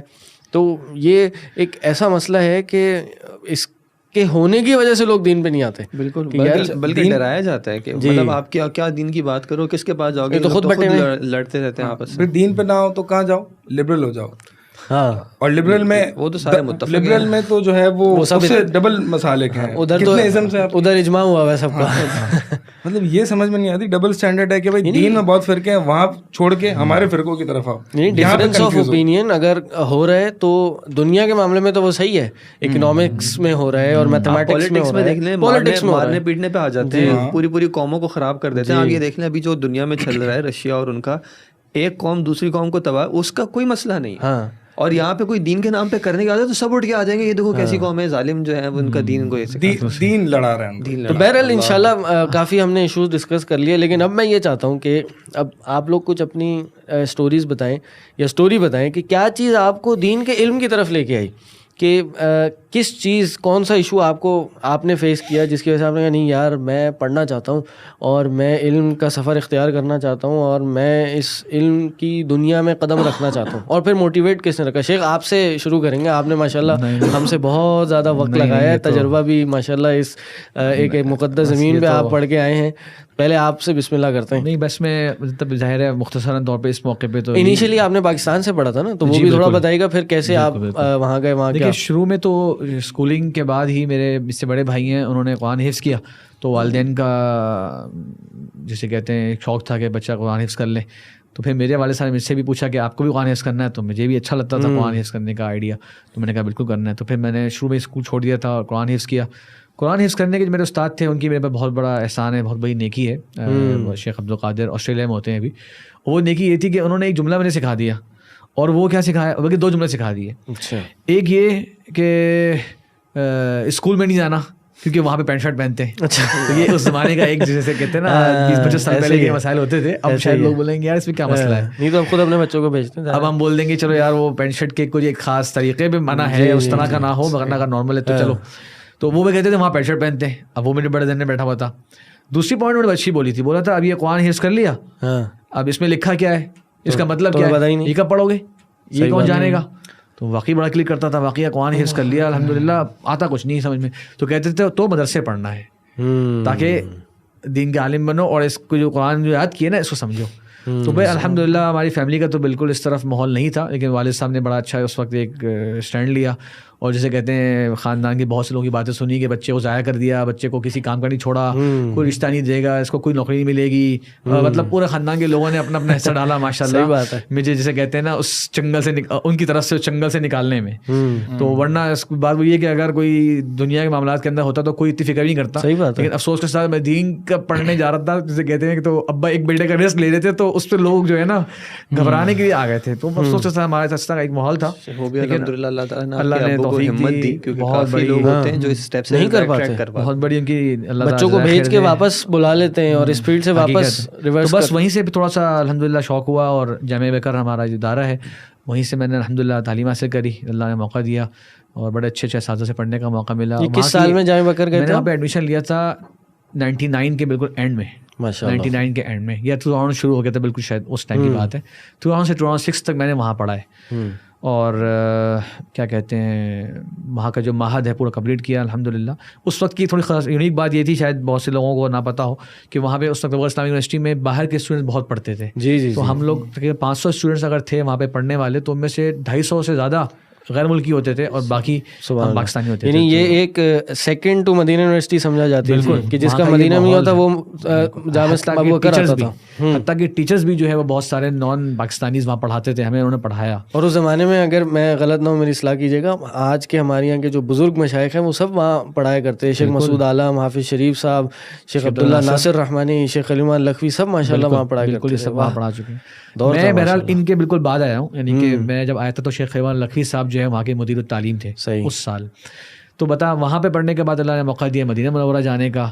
تو تھوڑا سا میں اس جو ہمارے بات چل رہی ہے کہ علم کی طرف آئے کیسے, تو میں یہ کہنا چاہوں گا کہ بہرحال ہم اسی ماحول میں رہتے ہیں, اسی ماحول میں پڑے بڑے ہیں, جو ایک چیلنجز ہوتے ہیں وہ ہوئے. تو ایک غیر سنجیدگی کی ایج تھی جس میں ہم لوگ پڑھ تو رہے تھے کیونکہ امی ابو نے اس طرف ترغیب دلا دی تھی اور لگا دیا تھا, لیکن اس طرح زیادہ شعور شاید نہیں تھا کہ اس کی کیا اہمیت ہے. تو لیکن الحمدللہ اسی ماحول میں رہے تھے تو کچھ چیزیں پک بھی کر لیتے. تو مجھے اپنے اچھی اس کی جو میموری ہے وہ یہ ہے کہ میں جامعہ ہمیشہ شوق سے گیا, یہ شوق تھا, لیکن اس طرح سے پڑھنے کا اتنا زیادہ شوق نہیں ہوتا تھا. اور یہ گھبراہٹ ہوتی تھی جو ہمارا پاکستان کا معاشرہ دیتا ہے آپ کو کہ یار کیا کرو گے اس کے بعد, اس کے بعد کیا کرنا ہے, عالم بننے کے بعد کیا چیز تھی جو آپ کو موٹیویٹ رکھتی تھی, مطلب کیا ایسی ذہن میں تھی کہ نہیں یار میں نے پڑھنا ہے. آپ کو کبھی چھوڑنے کا نہیں ہوا کہ نہیں یار ابو کو میں بولوں کیا, سب بھائی بھی اسکول تھوڑا سا الحمدللہ یہ کہہ سکتا ہوں کہ جب اتنے زیادہ خیالات کی ایج آتی ہے, وہ عام طور پہ 20-22 تک آتے ہیں نا, بہت زیادہ سوچنے پہ روٹی کپڑا مکان والی جو فکر آنا شروع ہوتی ہے. یہ پرانا زمانہ ہو گیا, اب جو ہے نا بہت پہلے آ رہی ہے. اب تو آ رہے ہیں 15 سال کا بلینئر اور پتہ نہیں ایسے مڈ لائف کرائسس یہ نا وہ ٹین ایج میں آ رہے ہیں اب. جی. تو اس سے پہلے میں چلا گیا تھا مدینہ. تو یہ بھی میں شک نہیں کہنے کا کہ میری زیادہ جو علم کے لیے موٹیویشن مجھے ملی ہے زیادہ, وہ مدینہ جا کے بھی ملی ہے. سبحان اللہ. اور یہاں رہتے ہوئے الحمدللہ میرا جو لاسٹ ایئر تھا جامعہ کے اندر وہ میرا بیسٹ ایئر تھا, کیونکہ کوئی بڑی بڑی کتابیں پڑھتے تھے اور طلبہ کم ہوتے تھے کلاس میں. اور شیخ ابو عمر ہمارے استاد ہیں ماشاءاللہ, آپ میں سے بھی سب کے استاد ہی ہیں, وہ بڑی محنت سے پڑھاتے تھے. میں نیل اوتار, تو اس وقت تھوڑا سا شوق پیدا ہوا تھا علم کا. اور ایک بڑی اچھی چیز شوق کی وجہ بنی تھی کہ ہمارے شیخ ابو عمر کی عادت تھی, وہ عرب علماء کی نا اقوال بیان کیا کرتے تھے. جیسے شیخ البانی کا اس میں یہ موقف ہے, شیخ ابن عثیمین کا یہ رائے ہے, شیخ ابن باز یہ کہتے ہیں. تو بڑا وہ اچھا لگتا تھا. وہ اس وقت بڑے بڑے نام تھے کہ یار ان کی کوئی آراء بھی ہوتی ہیں, ہم تو زیادہ سوچتے نہیں تھے ان بارے میں, ہم سوچتے تھے خالی پرانے علماء کی رائے ہوتی ہیں. تو بہرحال الحمدللہ بات وہی لمبی ہے. اچھا, اس سے مجھے ایک بات یاد آئی کہ ہم ایشوز کی بات کر رہے تھے. آج ایک بہت بڑا ایشو یہ ہے کہ ہمارے لوگوں کو اپنے علماء کی کتابوں کا نام نہیں پتہ, اور اس سے بڑا ایشو یہ ہے کہ ہمارے لوگوں کو اپنے علماء کا ہی نام نہیں پتہ. آپ کسی محفل میں جمعے میں کسی کو بولیں بھائی یہ شیخ عثیمین کون ہیں, شیخ البانی کون ہیں, شیخ بن باز کون ہے, تو میرا خیال ہے کچھ 4-5% لوگ ہاتھ اٹھائیں گے جی میں ایک کے بارے میں بتاتا ہوں, یہ کوئی سعودیہ میں کوئی عالم ہوا کرتے تھے. بالکل. یعنی اور میں یہ سمجھتا ہوں کہ آج کے دور کا المیہ یہ ہے کہ جو شخص اپنے بڑوں کو خاصتاً ان جہابزہ اور ان علم کے سمندر علماء کو نہیں پہچانتا, یعنی ان کا کلام کسی کبھی نہیں پڑھا, کوئی کتاب کسی نے نہیں پڑھی, تو یہی سب سے بڑا خسارہ ہے, یہی سب سے بڑا چیلنج ہے کہ ان کے ساتھ کوئی تعلق نہیں ہے, ہم جانتے نہیں ہیں.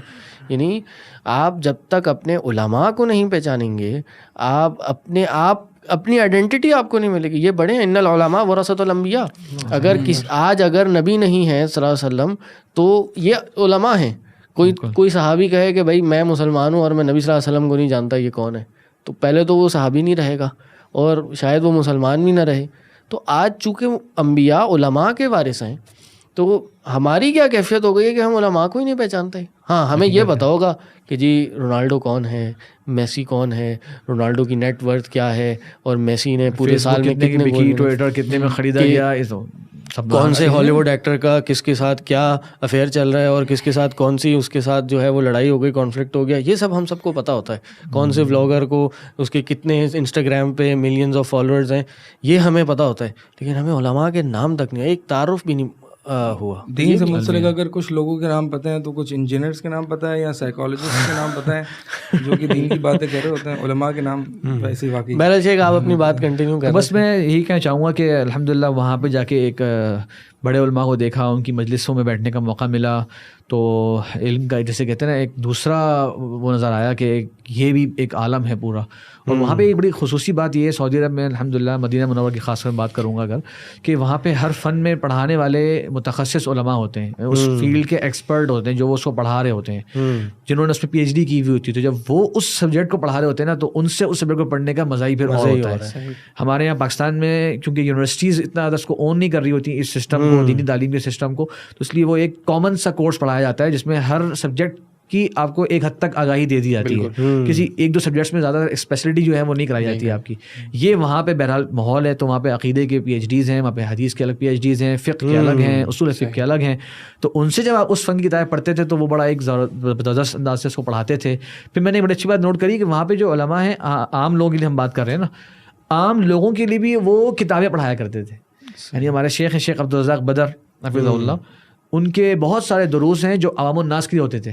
اب وہ اس میں پڑھاتے کہتے ہیں. شیخ عبد الرحمن بن ناصر سعدی جن کی تفسیر سعدی مشہور ہے, ان کے بہت سے رسائل ہیں جو تزکیہ نفس کے بارے میں ہیں, جو سعادت کیسے ملے گی اس کے بارے میں ہیں. تو وہ واضح و نصیحت بھی جو ہے نا کوشش کرتے ہیں کہ علماء کے کلام سے ہو جائے. حافظ ابن قیم کا لوگ اکثر سنتے رہتے ہیں, ان کا بہت زیادہ کلام ہے دل کے بیماریوں کے بارے میں اور دل کے جو اعمال ہیں اس کے بارے میں, اس کے ذریعے وہ درس دیا کرتے تھے.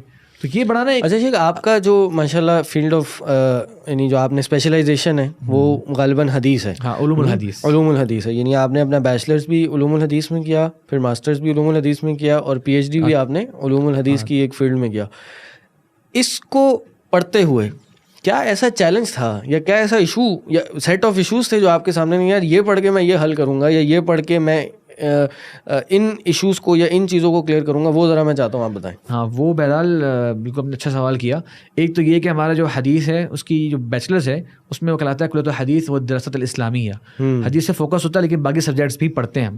لیکن ماسٹرز اور PhD میں آ کے آپ کو ایک ڈپارٹمنٹ سلیکٹ کرنا پڑتا ہے. تو ہمارے حدیث میں 2 ڈپارٹمنٹس تھے. ایک فقہ السنہ تھا جس میں شرح حدیث وغیرہ سے زیادہ چیزیں تھیں. ایک تھا علوم الحدیث جس کے اندر حدیث صحیح ضعیف کیسے ہوتی ہے, علم رجال, جرح تعدیل وغیرہ وغیرہ, اس طرف اس پہ فوکس تھا ہمارا. تو بالکل آپ نے بات صحیح کی. اور یہ چیز نا طالب علم کو بڑا ایک موٹیویٹ بھی کرتی ہے کہ یار میں گول کیا ہے, اس چیز کا گول کیا ہے. مطلب اتنا پڑھتا جا رہا ہوں, اتنی کتابیں پڑھ رہا ہوں, اتنے رجال کے بارے میں پڑھ رہا ہوں, مطلب یار یہ تو 500-1400 سال 1200 سال پرانے رجال تھے, اب میں کیا آج کے دور میں یہ کرنے جا رہا ہوں. تو اس میں 2-3 کلاسز کو آپ جیسے کہتے ہیں نا ذہن میں رکھتے تھے. ایک وہ جو اپنے ہیں آپ کے ساتھ جڑے ہوئے علم تعلم سے ان کا جیسے کہ تعلق رہتا ہے, تو ان کو بتا دینا. مثال کے طور پہ لوگ سوالات ابھی بھی بھیجتے ہیں, میرے بہت جاننے والے, یہ حدیث صحیح ہے, یہ حدیث ضعیف ہے. بہت سے حضرات شاید, مطلب میں نہیں کہہ رہا کہ میں ہر حدیث کو اس طرح سے تحقیق کرتا ہوں, لیکن ایک حد تک اللہ تعالیٰ نے صلاحیت دی کہ میں کر سکتا ہوں تھوڑی بہت. تو ایک صحیح رہنمائی کر دینا کہ بھائی یہ حدیث واقعی اوتھینٹک ہے کہ نہیں, یہ تو ایک اپنے لوگوں کا کام ہو جائے. یہ بھی ایک بہت بڑا ایشو ہے نا آج کل کہ ضعیف حدیثیں جو ہیں وہ ایسے پھیلی ہوئی ہیں کہ جیسے وہ دین ہے ہمارا. بلکہ اس سے بڑی بتاؤں بات کیا ہے, میرے پاس کچھ ایسی حدیثیں آئیں جس میں کہا گیا کہ کنفرم کر دیجیے یہ حدیث صحیح مسلم میں یہ جس طرح کے لکھا ہوا ہے, اور وہ حدیث لکھا صحیح مسلم نمبر بھی لکھا ہوا ہے اور وہ موجود ہی نہیں ہے اس حدیث کا. تو یہ ایک اور طریقہ ہے جیسے کہ ڈاکہ مارنے کا کہ بخاری مسلم کو لوگ معتبر سمجھتے ہیں, تو کوئی عجیب سی بات کرو اور وہ ریفرنس دے دو بخاری کا مسلم کا. تو دیکھیے کچھ لوگ چیک نہیں کر رہے اور کچھ لوگ کیا پتہ دین سے متنفر ہو رہے ہوں, ارے یار بخاری مسلم میں یہ بات لکھی ہوئی ہے, نہیں یار اس کا مطلب یہ کوئی گڑبڑ ہے. تو کوئی پتہ نہیں یہ دشمنان اسلام کی طرف سے یہ سازشیں ہو رہی ہیں. جی جی جی. اور پھر یہ ظاہر ہے یہ ذہن میں رہتا تھا کہ ہمارا چونکہ یہ حدیث کا فیلڈ ہے اور یہ ایک اسلام کی بہت عظیم جسے کہتے ہیں نا ایک شعبہ ہے, یعنی سنت نبوی جو ہے اس کا مقام, یعنی اسے کہتے ہیں علماء نے اس کو کہا کہ امام زہری نے کہ یہ سفینۃ النجاہ ہے, یہ نجات کی جو ہے نا وہ کشتی ہے. اور بعض علماء نے کہا کہ سنت رسول صلی اللہ علیہ وسلم ہے وہ تو طوفان نوح کی جس طرح نوح کی کشتی تھی نا وہ تھی, جو اس میں بیٹھ گیا وہ بچ گیا, جو اس سے اتر گیا وہ ہلاک ہو گیا. تو بہت بڑا اس ذہن میں تھا کہ ہمارے پاکستان میں افسوس کے ساتھ سنت کو لے کے بہت زیادہ مسکنسیپشنز پھیلائے گئے ہیں اور ان کی غلط من مانی تشریح کر کے لوگ دین کا حلیہ بگاڑ رہے ہیں, اور بہت زیادہ احادیث کی کس طرح سے وہ چلی تاریخ, اس کی تدوین کس طرح ہوئی, اس کے بارے میں لوگوں کو ڈاؤٹس بہت زیادہ دیے ہوئے ہیں. تو آپ کو آج عام چلتا پھرتا بندہ ملے گا بولے گا حدیثیں تو 300 صحابہ لکھی گئی ہیں, یہ آپ اس سے خالی بولیں گے. یہ دینی حلقہ دینی طلباء میں یہ سوال آ جاتا ہے جب تک وہ جا کے وہ سنت کا وہ کانسیپٹ نہیں پڑھتے یا وہ جو تدوین السنہ کا چیپٹر ہے وہ نئی طریقے سے پڑھتے. تو یہ عام طلباء میں نے دیکھا یار حدیثیں تو 200 سال, امام بخاری تو 200 سال بعد آئے تھے. اور دوسرے ایکسٹریم پہ کہتے ہیں کہ موضوع ہے تو کیا وہ حدیث تو ہے نا, وہ ایک اور حدیث موضوع ہے, یہ حدیث ضعیف ہے تو حدیث تو ہے نا, ضعیف ہوتا ہے. حدیث موضوع بھی ہوتی ہے, حدیث کو تم ضعیف کہہ راستہ, حدیث شریف, حدیث ضعیف, موضوع شریف. موضوعات شریف ضعیف ہو جائے تو گھر سے نکال دیتے ہو, ایک سال میں جس طرح کہا اگر کوئی گھر سے ضعیف ہو جائے تو کیا اس کو نکال دیتے ہو گھر سے, کیا اس کا خیال کرتے ہو نا. کسی عالم نے یہی کہا نا کہ یہ موضوعات شریف میں سے ہے, یہ یعنی موضوع حدیث کو بھی شریف کہا کہ جو نبی علیہ السلام پہ جھوٹ ہے اتنا بڑا, نبی علیہ السلام نے کہا کہ بھائی اس کو جہنم میں اس کا ٹھکانا ہے, تو اس کو ہم جو ہے اتنی عزت دے رہے ہیں اس حدیث کو. علماء نے جو زندگیاں شریف ہے نا ویسے. ابھی میں ریسنٹلی ایک عالم صاحب کو سن رہا تھا, کیلا بھی شریف ہوتا ہے. ہاں, ایک عالم صاحب کو سن رہا تھا, عالم دوبارہ میں نے ریپیٹ کر دیا, ایک صاحب کو میں سن رہا تھا قریب میں, وہ ایک حدیث کے بارے میں ایسی مذاقہ خیز بات کی نا انہوں نے, جیسے حضرت عائشہ رضی اللہ عنہ کی ایج کا جو معاملہ ہے, کس وقت آپ کا نکاح ہوا اللہ کے نبی صلی اللہ علیہ وسلم کے ساتھ. حدیث صحیح بخاری کے اندر موجود ہے, نکاح 6 سال کی عمر میں ہوا اور حضرت عائشہ کی رخصتی جو ہے وہ 9 سال کی ایج میں ہوئی. اور اب علماء یہ کہتے ہیں کہ دیکھیں اس زمانے میں کفار مکہ نے اور یہودیوں نے کوئی ایک ایسا موقع نہیں جانے دیا تھا کہ جس میں نبی اکرم صلی اللہ علیہ وسلم پر تان کیا جائے کہ وہ تان نہ کرتے. لائیے ساری تاریخی روایت لکھ رہی ہے کہ کس شخص نے حضرت عائشہ رضی اللہ عنہا کے اس نکاح پہ تان کیا ہو آپ صلی اللہ علیہ وسلم پر. حتیٰ کہ کچھ ابھی آپ اگر چلے دیکھ لیں, مطلب اس میں کتنی باتیں کی گئی, کتنی باتیں کی گئی, کسی نے یہ بات نہیں کری کہ بھائی کیسے ایک کم عمر کا نکاح ہوا. لیکن چونکہ ہم اپنے زمانے میں رہ کے ہر چیز کو چاہتے ہیں آج کے ساتھ جج کریں, تو بھائی پھر تو میں اور آپ اگر اپنی پردادی کے بارے میں معلومات لے لیں گے تو معلوم ہوگا ان کی شادی ہو گئی تھی 13 سال کی عمر میں. آج اگر آپ بات کر لیں گے بچی کی شادی ہوئی 13 سال کی عمر میں تو خاندان والے آپ کے سب سے بڑے دشمن بن جائیں گے. تو بھائی ہر زمانے میں ایک صدی کے اندر ہی اتنے فرق آ جاتے ہیں, تو 1400 سال پہلے کے آپ جو ہے تصورات کو لے کے آ رہے ہیں. امام شافعی نے کہا تھا کہ میں نے 21 سال کی عمر کی دادی دیکھی. امام شافعی کہتے ہیں کہ میں نے 21 سال کی عمر کی دادی دیکھی. ان کی شادی کب ہوئی ہوگی اور ان کی اولاد کب ہوئی, اور ان کی اولاد کی جب اولاد ہوئی تب وہ لڑکی دادی بنی. آپ کہہ لیں کہ 10 سال میں شادی اس کی ہو گئی, پھر 11 سال میں اس کی بیٹی ہو گئی, اور 10 سال کی عمر 10 سال بعد اس کی بیٹی شادی ہو گئی تو وہ خاتون تھی 20 سال کی. اس کی جب بیٹا ہو گیا اولاد ہو گئی تو وہ خاتون پہنچی تھی 21 سال کی. تو انہوں نے 21 سال کی دادی دیکھی. امام شافعی کا قول ہے. تو آپ دیکھیں نا یہ ساری باتیں یہ علم ہی ہمیں گائیڈ کر رہا ہے, علم ہی آپ نے سیکھا تو یہ باتیں کر رہا ہے نا. ہاں, میں خالی ایک پوائنٹ بات پورا کر رہا ہوں اپنی بات کو, کہ یہ جو صاحب تھے, اب حدیث پہ تان کی بات کر رہا ہوں کہ حدیث کی ڈیفینڈ کی کتنی ضرورت ہے. حدیث میں کہتے ہیں 9 کو 9, جی عربک میں کہتے ہیں 9 کو, صحیح ہے آپ سب جانتے ہیں. کہہ رہے کہ یہ حدیث کی کتاب میں لکھا تھا 19, اللہ اکبر 19. یہ اشر جو ہے نا یہ کہیں گر گیا لکھنے والوں کی طرف سے, تو یہ اس کو 9 کر دیا گیا.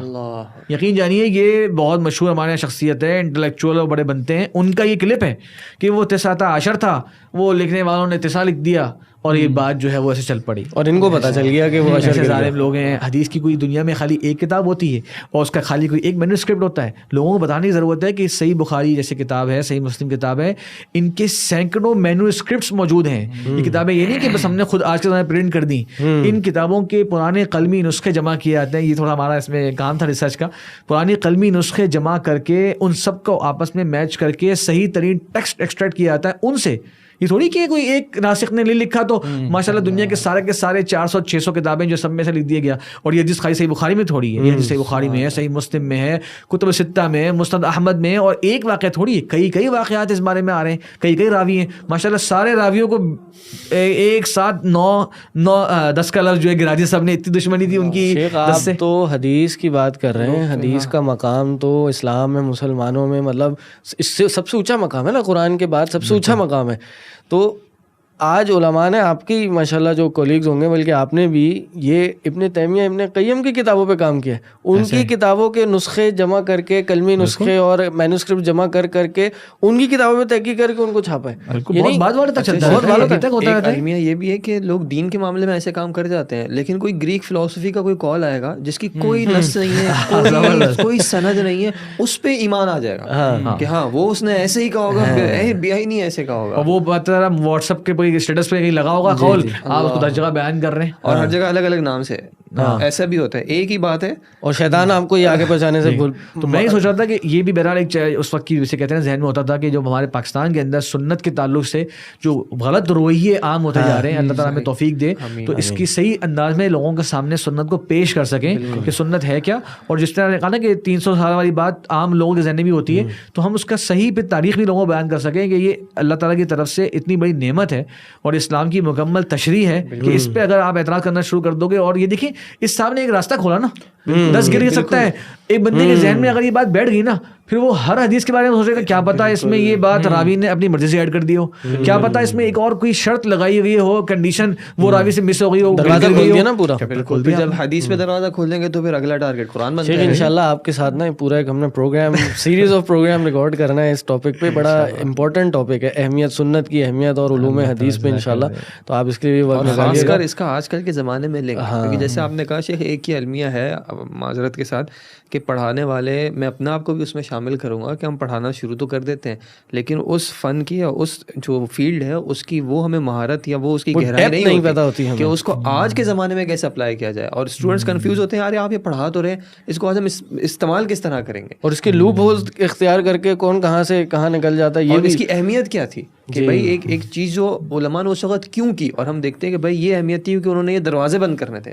ایک دروازہ بھی آپ کھلا چھوڑ دیتے ہیں تو ہلکا سا بھی آپ کھولتے ہیں تو کل کو پھر یہ اور کھولتا ہے, پھر ایک دن دروازہ ہی غائب ہو جاتا ہے. حقیقت ہے, حقیقت. تو بہرحال آپ کا جو پڑھنے کا جو مقصد تھا حدیث کا وہ یہی تھا کہ بھائی حدیث کی اہمیت کو اجاگر کیا جائے, حدیث میں جو صحیح ضعیف کا ایک چیپٹر ہے اس کی ڈیپتھ میں جا کر اس کا سامنا کیا جائے, اور بھی جو اس کے حدیث کے مخالف جو ڈاؤٹس کریٹ کیے جاتے ہیں ان کا جواب دیا جائے, اس لیے آپ نے پڑھا. شیخ حنین آپ تھوڑا بتائیں, آپ علم کی طرف کیسے آئے, علم کی راہ آپ نے کیسے اختیار کی؟ بس ہم تو یہ دیکھا تھا کہ کوئی دین چیز ہوتی ہے تو دین پہ آنا اچھی بات ہے. ہاں, تو اللہ تعالیٰ کی توفیق سے دین پر تو آ گئے, اور آپ جانتے ہیں ماشاءاللہ آپ سب سے پہلے آپ اپنے بارے میں میں جانتا ہوں لیکن یہ نہیں جانتے, یہ نہیں جانتے. نہیں آپ جانتے ہیں کہ آپ میرے ساتھ شیخ سعودیہ میں تھے, وہ نہیں جانتے. بالکل صحیح, بالکل صحیح. تو بس دین پہ آ گئے, اور ہمیں تو یہی لگ رہا تھا کہ دین پہ آنا, بس نمازیں وغیرہ پڑھ لیں, یہ دیندار ہونا ہے اور یہ اچھی چیز ہے. لیکن اللہ کا کرنا یہ ہوا کہ کچھ ایسے دوست ملے جن میں سے آپ سب سے سر فہرست ہیں جی. تو پتہ چلا کہ بھائی دین میں آنے کے بعد جو ہے وہ دین سیکھا جاتا ہے اور پھر عمل کیا جاتا ہے, ایسے نہیں کہ پہلے عمل کیا جاتا ہے. تو 5-6 مہینے تو ہم صرف عمل ہی کرتے, مطلب دین پہ آ کے آپ علامہ نہیں بنتے, دین پڑھ کے کچھ علامہ کی طرف بنتے ہیں. جی تو 5-6 مہینے تو عمل کر رہے تھے, اچھا فیل بھی ہوتا تھا, ایمان کی ایک سویٹنس اور پلیجر بھی آتا تھا. اور پھر جب آپ سے ملاقات ہوئی تو پھر پتہ چلا کہ بھائی دین پڑھا جاتا ہے, پڑھنے کے بعد جو ہے وہ عمل کیا جاتا ہے. تو یہی کچھ جو تھی, اور تو آپ کے ساتھ مل کے جو ہے وہ کچھ نہ کچھ مشائخ کے ساتھ بیٹھ جاتے تھے.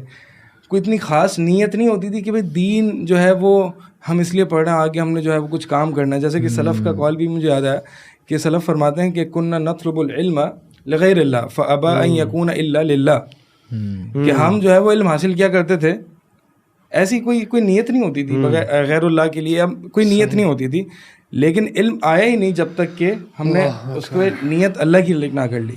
تو جب علم پڑھتے گئے تھوڑا سا ایسی شروعات تو ایسی ہوئی تھی کہ بس پڑھنا ہے, ایسے ہی پڑھنا ہے, چلو دوست پڑھ رہے ہیں تو سب پڑھ رہے ہیں, یہ لوگ پڑھ رہے ہیں تو ان کے ساتھ چلا گیا میں. لیکن جب علم پڑھنے پر آئے, قرآن حدیث پڑھنے پر آئے, تو وہ جو مٹھاس, جنت, بالکل ایسے ایک جنت ہے علم کی, تو وہ جنت محسوس ہونے لگی. اور پھر یہ ارادہ ہوا کہ نہیں اس میں تو آگے بڑھنا ہے, اس کی یہ تو پیاز جو ہے وہ بجھے گی نہیں, اس کو آگے کرتے رہنا ہے. بس یہ ایک بیچ میں آپ نے کچھ مشائخ کو بھی بہت ذرا ملازمت کے ساتھ آپ نے سنا تھا, بڑا ڈیڈیکیشن کے ساتھ, وہ کون تھے؟ میں چاہتا ہوں وہ بھی ذکر کر دیں آپ. بہرحال وہ تو ایک خاص سچ کی تلاش میں سن رہے ہیں. اصل میں شیخ کی عاجزی ہے کہ اپنی کہانی کو سمیٹ رہے ہیں, مطلب اس کے لیے بھی آپ کو پوری پوڈ کاسٹ نہیں انشاءاللہ اسٹوریز آف چینج, آپ کی اسٹوری وہی ہے نا کہ عمل جو ہے وہ شروع کے 5-6 مہینے کچھ عمل کر رہے تھے, تو یوٹیوب پہ ہی دیکھ رہے تھے کہ بھائی یہ کیسے کیا جاتا ہے, یا فلاں چیز گناہ ہے یا نہیں ہے. میں بتاتا ہوں, یہ ایک دن آئے میرے پاس کہ یار نہیں یہ میرے پاس ہے یار, یہ توصیف الرحمان صاحب کون ہے, ان کو سن سکتے ہیں, یہ صحیح ہے یا نہیں ہے؟ میں نے کہا آپ کو سمجھ آ رہے ہیں؟ کہ جی ہاں سمجھ تو آ رہے ہیں. میں نے کہا پھر سنیں, 100% ان کو سنا جا سکتا ہے, ان میں سننے میں کوئی ڈاؤٹ نہیں ہے. تو پھر ماشاء اللہ انہوں نے 1 to all توصیف الرحمان راشدی صاحب کے پورے دروس انہوں نے سنے. میرا خیال ہے انہوں نے ایک بھی لیکچر ان کا نہیں چھوڑا. مجھے جو یاد ہے اصل میں ان کو جو ہے آپ کو موقع ملا تھا کہانی سنانے کا, آپ نے جو ہے وہ نہیں پوری بتائی, تھوڑا مرچ مسالہ ادھر سے میں بتا رہا ہوں. اصل میں ایک فقہی مسئلہ تھا, تو ان کا جو ہے وہ سائڈ میں سرچ کر رہا تھا یوٹیوب پہ کہ is this permissible, is doing this permissible. تو اس میں جو ہے وہ سائڈ میں ان کا ایک توصیف الرحمان صاحب کا ایک کلپ آیا تھا, تو وہ میں نے دیکھا اور مجھے حیرانی ہوئی, اور پھر میں نے ان سے بھی پوچھا تو ان سے بھی مجھے وہی جواب ملا تھا. ٹھیک ہے, وہ ایک فقہی مسئلہ تھا. تو پھر جو ہے وہ میں نے ان سے پوچھا کہ اچھا تو مطلب یہ صحیح ہے, ان کو سن سکتے ہیں؟ تو پھر میں نے ان کے کچھ لیکچرز وغیرہ سنے, اور پھر اس کے بعد جو ہے مطلب لوگوں کو یہ بڑا جو ہے وہ ایسا لگتا ہے کہ لوگ بڑے سخت ہیں یا یہ ہیں, ایسا نہیں ہے. مطلب ایک ہوتی ہے نا کہ اندر ایک دین کی جب طلب ہو یا طرف ہو, تو وہ اس کو فیول کو اگنائٹ کرنے کے لیے کوئی بھی اللہ تعالیٰ آپ کی طرف بھیج دیتا ہے. اصل میں ہمارے یہاں کا ایک یہ بھی ایشو ہے کہ ہمارے یہاں علم کی اہمیت نہیں ہے. ہمارے یہاں علم جس طرح بیان کیا جا رہا ہے نا, اس کی اہمیت ہوتی ہے. بالکل. اب وہ اگر بیان کرنے والا انتہائی میٹھا ہے اور بہت اچھی گفتگو کر رہا ہے, لیکن کانٹینٹ سے وہ خالی ہے, قرآن حدیث کوئی نہیں ہے, حدیثیں بھی ہیں تو جھوٹی حدیث ہیں, یار یہ عالم ہے, اس کی بات سننی چاہیے, دل کو چھوتی ہے. لیکن ایک بندہ خالص قرآن حدیث بیان کر رہا ہے, لیکن اس کا اسٹائل تھوڑا سا جارحانہ ہے, یا تھوڑا سا جذبات والا ہے, تھوڑا سا تقریرانہ اسٹائل ہے, تو نہیں یار یہ تو اسٹائل ہی اچھا نہیں ہے, میں کیوں سنوں ان کو. تو بات ٹھیک ہے, آپ کسی کے اسٹائل سے آپ اختلاف کر سکتے ہیں, ہر کسی کا اسٹائل ہر کسی کو سوٹ نہیں کرتا, بولنے کا ایک انداز ہے, لیکن ہم صرف اسٹائل کی وجہ سے کسی عالم کو چھوڑ دیں, یہ بات مناسب نہیں ہے کہ یار ان کا انداز اچھا نہیں ہے. بھائی دیکھو تو وہ کیا کہہ رہے ہیں, مطلب اپنے انداز میں ہم کہہ رہے ہیں بھائی یہ دیکھو کہ وہ کون, یہ نہیں دیکھو کون کہہ رہا ہے, یہ دیکھو کیا کہہ رہا ہے. لیکن جب دینی اور اسٹائل کا معاملہ آتا ہے تو پھر ہم دیکھتے ہیں بھائی یہ بندہ جو کہہ رہا ہے نا یہ بات صحیح ہے, بھلے وہ جو بھی یہ بات کر رہا ہے. اور اس بات سے آپ دیکھیں ماشاء اللہ شیخ توصیف الرحمان راشدی, پھر میں کہوں گا بھائی کسی کو اگر نہیں سمجھ آتی ان کی بات, یعنی اسٹائل نہیں سمجھ آتا, وہ اس کے اپنی رائے دوسرے علماء کو سنیں. لیکن جو خیر شیخ توصیف الرحمان راشدی کی دعوت سے, ان کی ویڈیوز سے پھیلی ہے نا, میں نہیں جانتا کہ کئی ایسے علماء یا ایسے لوگوں کو جو اس لیول کا کام کر سکے. نہیں ہم جانتے ہیں ہمارے بچپن میں جب یہ یوٹیوب نہیں تھا, جب یہ ٹی وی پہ نہیں تھا, ٹی وی تھا یوٹیوب نہیں تھا, تو ہماری مسجد میں لوگ آ کر شیخ توصیف الرحمان راشدی کی سی ڈیز بیچا کرتے تھے. ہم وہ 20-30 روپے کی سی ڈی خرید کر گھر پہ جا کر سی ڈی پلیئر میں ڈال کے ٹی وی پہ شیخ توصیف الرحمان راشدی کو دیکھتے تھے. اور جب یوٹیوب آیا تو سب سے پہلے ان کا چینل تھا, ان کی ویڈیوز دیکھتے تھے, جیسے آپ نے بھی سنی, بڑے دوسرے مشائخ کے علماء کی تو بعد میں شاید آئیں.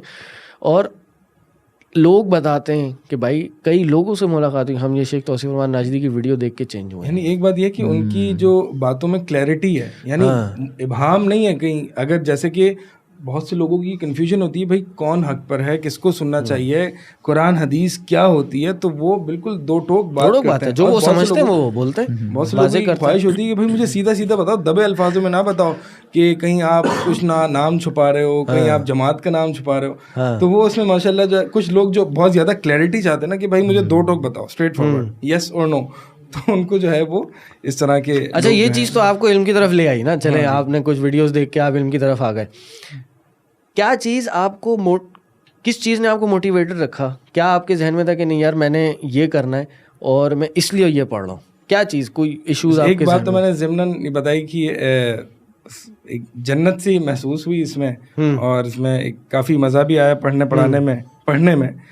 تو اور جو موٹیویٹ رکھا, حتیٰ کہ چیلنجز تھوڑے سے آئے گھر والوں کی طرف سے بھی آئے, کہ اس میں ظاہر سی بات ہے میں اس دوران سیکولر ایجوکیشن بھی پرسو کر رہا تھا.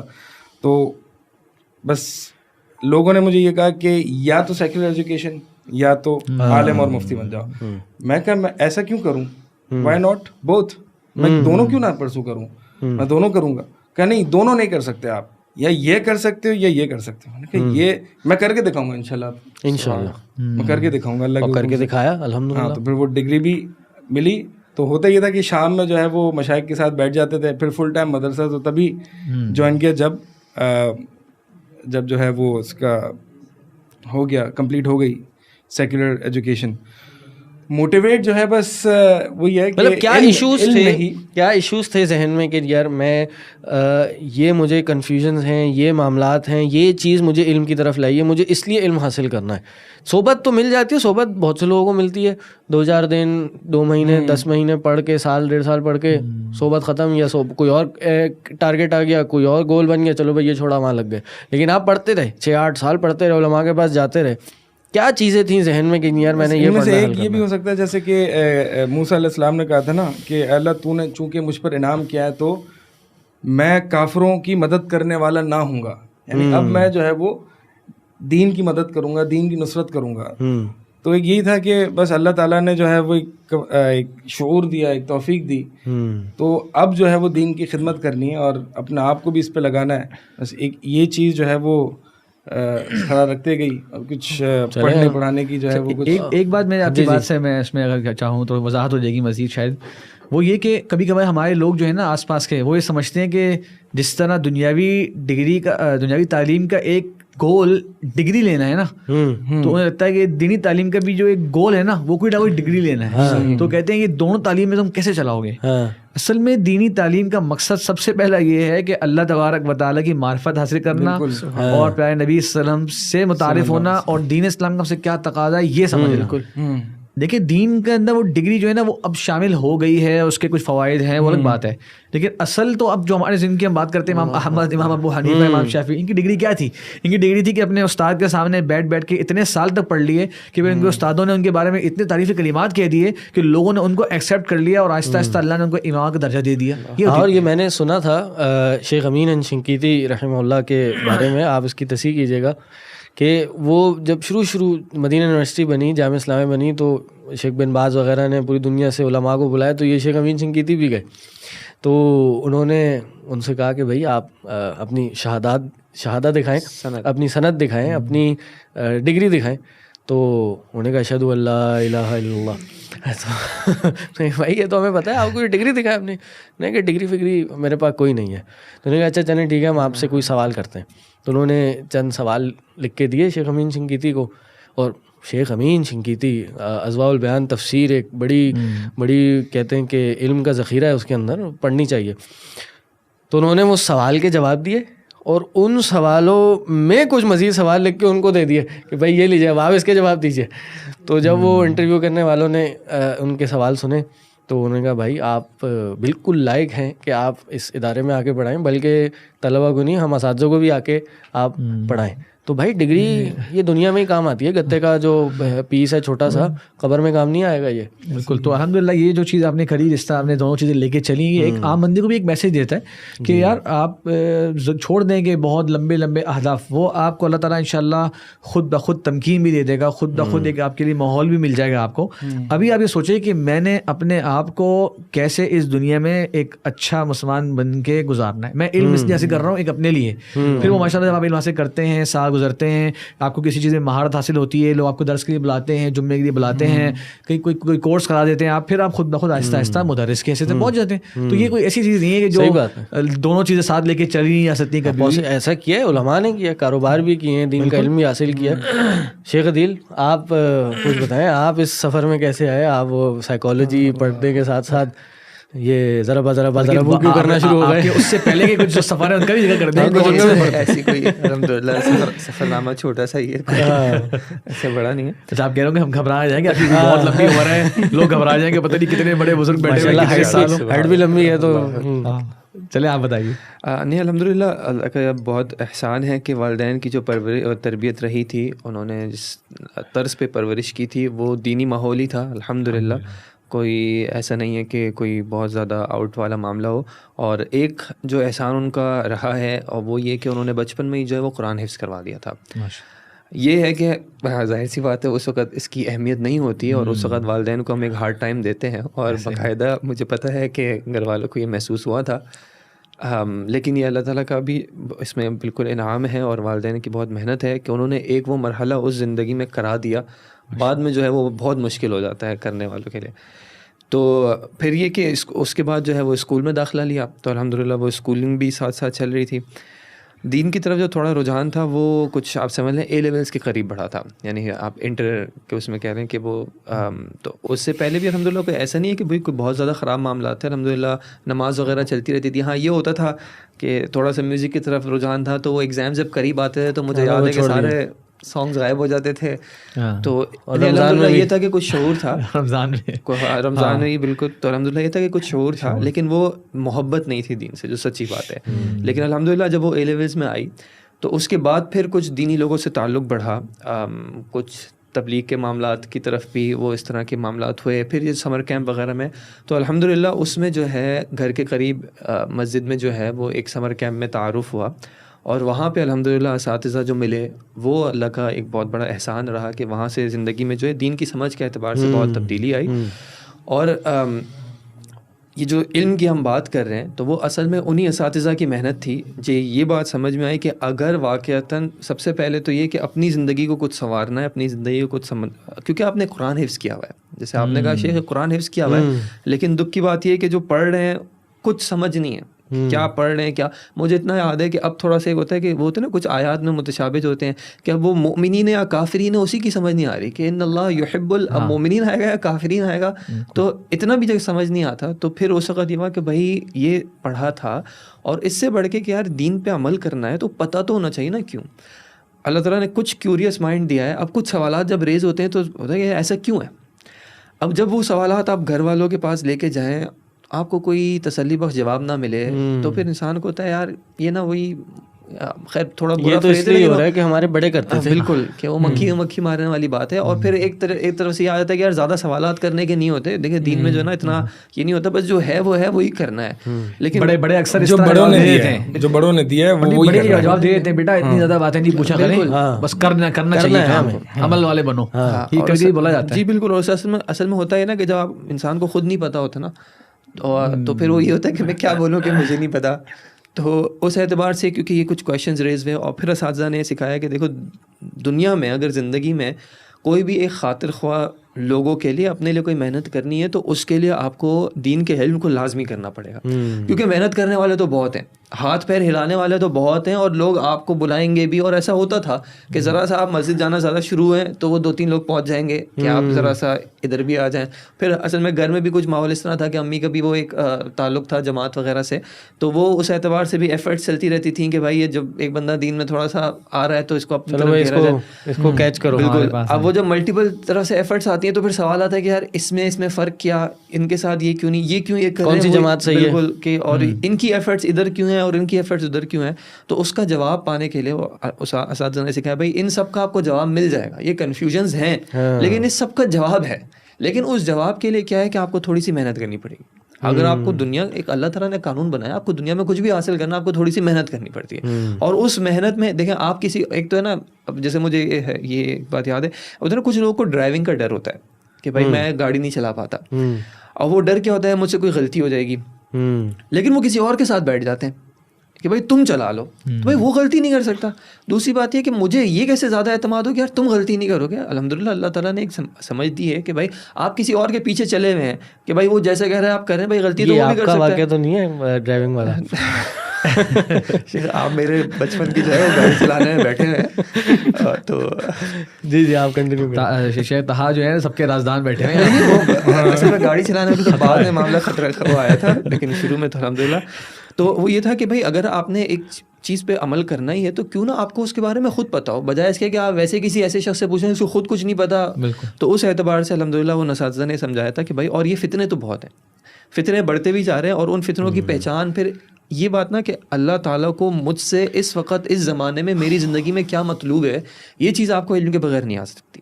تو اس اعتبار سے انہوں نے کچھ محنت کی ہم پہ، اور انہوں نے سکھایا کہ بھائی دین کا علم حاصل کرنا چاہیے.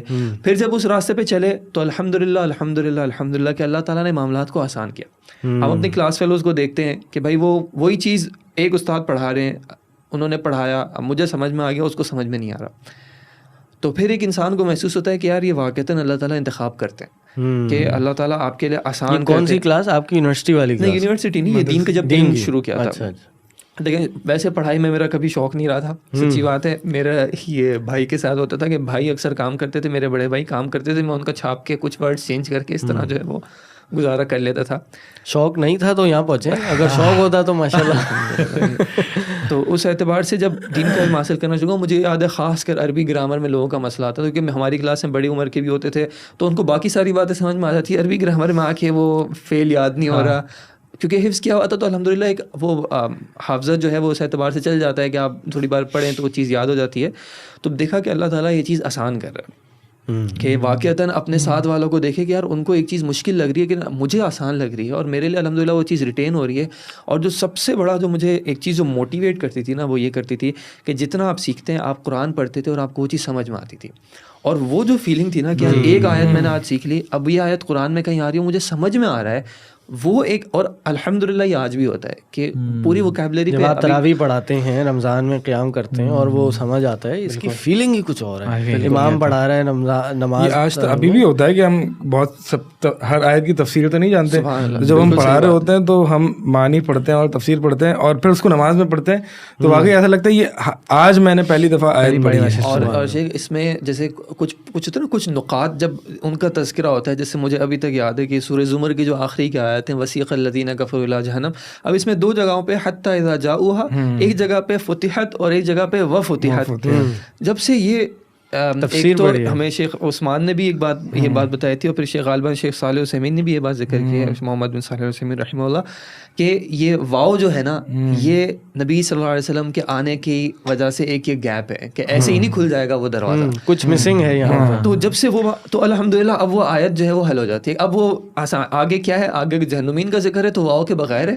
تو اس طرح کی جب کوئی چیز یاد ہوتی ہے نا تو وہ پھر اور موٹیویٹ کرتی ہے، اور خاصتاً جب پھر سنت سے تعلق بڑھتا ہے، کیونکہ قرآن تو جب یاد کیا تھا تو وہ تو یاد کیا تھا اور وہ ابھی تک رٹے پہ چل رہا ہے، لیکن الحمدللہ احادیث میں کیا ہوتا ہے کہ اب احادیث جب یاد کی جاتی ہیں تو وہ معنی کے ساتھ یاد کی جاتی ہیں، اور وہ بات ریٹین بھی زیادہ رہتی ہے، سمجھ بھی زیادہ آتی ہے، اور اس کو ریکال کرنا بھی آسان رہتا ہے الحمدللہ. تو اس اعتبار سے وہ ایک کانسٹنٹ موٹیویشن بھی رہتی تھی. پھر دوسرا ساتھ ساتھ جب مختلف مسائل کا، یا میں نے کہا کہ وہ فتنے کی یہ شخص کیوں صحیح نہیں ہے، ان کی اپروچ میں کیا ایشو ہے، جب وہ چیز علم کی بنیاد پہ سمجھ میں آتے رہتے ہیں نا کہ یار اصل میں ان کا ان ڈیپتھ یہ معاملہ، دیکھیں ظاہری طور پہ سب نیکی کا کام کر رہے ہیں، سب اپنی طرف سے اخلاص سے بھی کر رہے ہوں گے، اچھا، لیکن یہ ایک معاملہ ہے اندر جا کے، اور جب آپ اس معاملے کو تھوڑا سا ٹریگر کرنے لگتے ہیں تو سامنے سے جواب نہیں آتا، اور جواب نہیں آتا لیکن قائم اسی پہ رہنا ہے. تو پھر سوال ہوتا ہے پھر کیوں یار، اگر آپ واقعتاً دین کو آپ بنیاد بنا رہے ہیں، آپ کہہ رہے ہیں قرآن اور رسول صلی اللہ علیہ وسلم کی بات جو ہے ہم اس کو مانیں گے، تو یہاں پہ یہ آپ کے سامنے واضح ایک معاملہ آ رہا ہے، یہاں پہ آپ کیوں چھوڑ رہے ہیں. یہ جو عمدۃ الاحکام میں بھی انہوں نے جو حدیث کو لائے کہ غالباً عبداللہ بن عمر رضی اللہ عنہ، انہوں نے ایک بات کہی کہ نبی صلی اللہ علیہ وسلم نے کہا ہے کہ اپنی عورتوں کو اگر وہ نماز کے لیے مسجد جانے کی اجازت مانگے تو مت روکنا، اور غالباً ان کے شاید بیٹے انہوں نے کہا کہ ہم تو منع کریں گے. اب وہ سلف میں سے ان کی نیت بالکل صحیح ہوگی، کوئی وجہ ہوگی انہوں نے یہ بات کہی ہوگی، لیکن یہ کہ ظاہری طور پہ بھی آپ نے نبی صلی اللہ علیہ وسلم کی بات کے سامنے ایک اختلاف کیا، ان کو یہ بات بہت میٹر کرتی تھی کہ یار کیسے ایک نبی صلی اللہ علیہ وسلم کی میں بات کہہ رہا ہوں، ٹھیک ہے آپ کو اختلاف کرنا ایک الگ بات ہے، آپ کو عمل نہیں کرنا الگ بات ہے، لیکن یہ جرت انسان کی کہ یار آپ حدیث کے مقابلے میں آ کے اپنی موقع شیئر کر دیا. تو اسی طرح یہ ہوتا ہے کہ انہوں نے کیا ان سے پھر بات نہیں کی, اس کے بعد کبھی بات نہیں کی, برا بھلا کہا, یعنی ان کو ڈانٹا, زجر کیا کہ یار یہ کیا آپ ایسی وہ کر رہے ہیں. تو اس اعتبار سے ہم دیکھتے ہیں کہ بھائی جب ہم اس طرح لوگوں کے پاس جاتے ہیں, میں اپنی زندگی کا بتا رہا ہوں کہ یار وہ آتے تھے لوگ اور بات کرتے تو میں کہتا تھا یار یہ معاملہ ہے لیکن یہ اس کا کیا کریں, اور پھر نہیں, وہ آپ کو نہیں سمجھ اور یہ نہیں جانتے ہو, پھر وہ جو اتنے علوم پڑھنے پڑتے ہیں اور یہ ہر کسی کے بس کا نہیں ہوتا. تو اس اعتبار سے مجھے ہوتا ہے کہ الحمدللہ اللہ کا شکر ہے ابھی بھی کمی ہے اور حاصل کرنا چاہیے اور پڑھنا چاہیے. تو پھر الحمدللہ, اور پھر یہ کہ ابھی بھی یہی ہے کہ اگر دین کے لیے کچھ کام کرنا ہے, اپنی ظاہر سی بات ہے انسان کرتا ہے اپنی آخرت کے لیے, اور اس اعتبار سے کہ بھائی مجھے اگر یہ ایشو آیا کہ اگر میں نے کسی سے سوال پوچھا اپنے گھر میں سے اور اس چیز کا جواب نہیں ملا, تو کل کو میری اولاد کے ذہن میں اب یہ اور زیادہ سوالات آئیں گے. بالکل.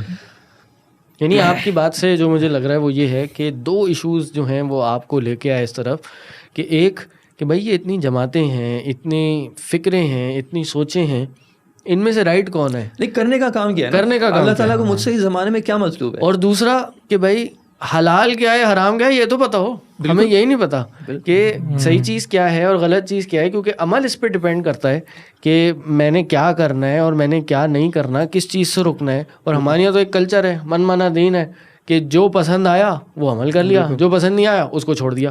بالکل. تو اس لیے اور اب جو ایک چیز وہ اور بہت زیادہ موٹیویٹ کرتی ہے, جیسے میں نے کہا کہ جب میں کسی سے سوال کروں, خاص کر انسان اپنے بڑوں سے پہلے سوال کرتا ہے, تو اگر بڑوں سے ایک تسلی بخش جواب نہ ملے تو ظاہر سی بات ہے ادھر ادھر گھومتا ہے. تو کل کو میری اولاد کے ساتھ بھی اس طرح کے معاملات آنے ہیں, تو میں تو چاہوں, میری خواہش ہوگی نا کہ میری اولاد آ کے سب سے پہلے مجھ سے پوچھے اور میرے پاس کم از کم اتنا جواب ہو انشاءاللہ کہ ان کو ایک کم از کم صحیح رہنمائی دے سکوں کہ یار آپ اس ڈائریکشن میں سوچنا شروع کریں, اس ڈائریکشن میں آپ جائیں. اگر آپ کو واقعتاً اس سوال کی کیوریوسٹی ہے تو آپ اس سورس کو ریفر کریں, انشاءاللہ آپ کو جواب ملے گا.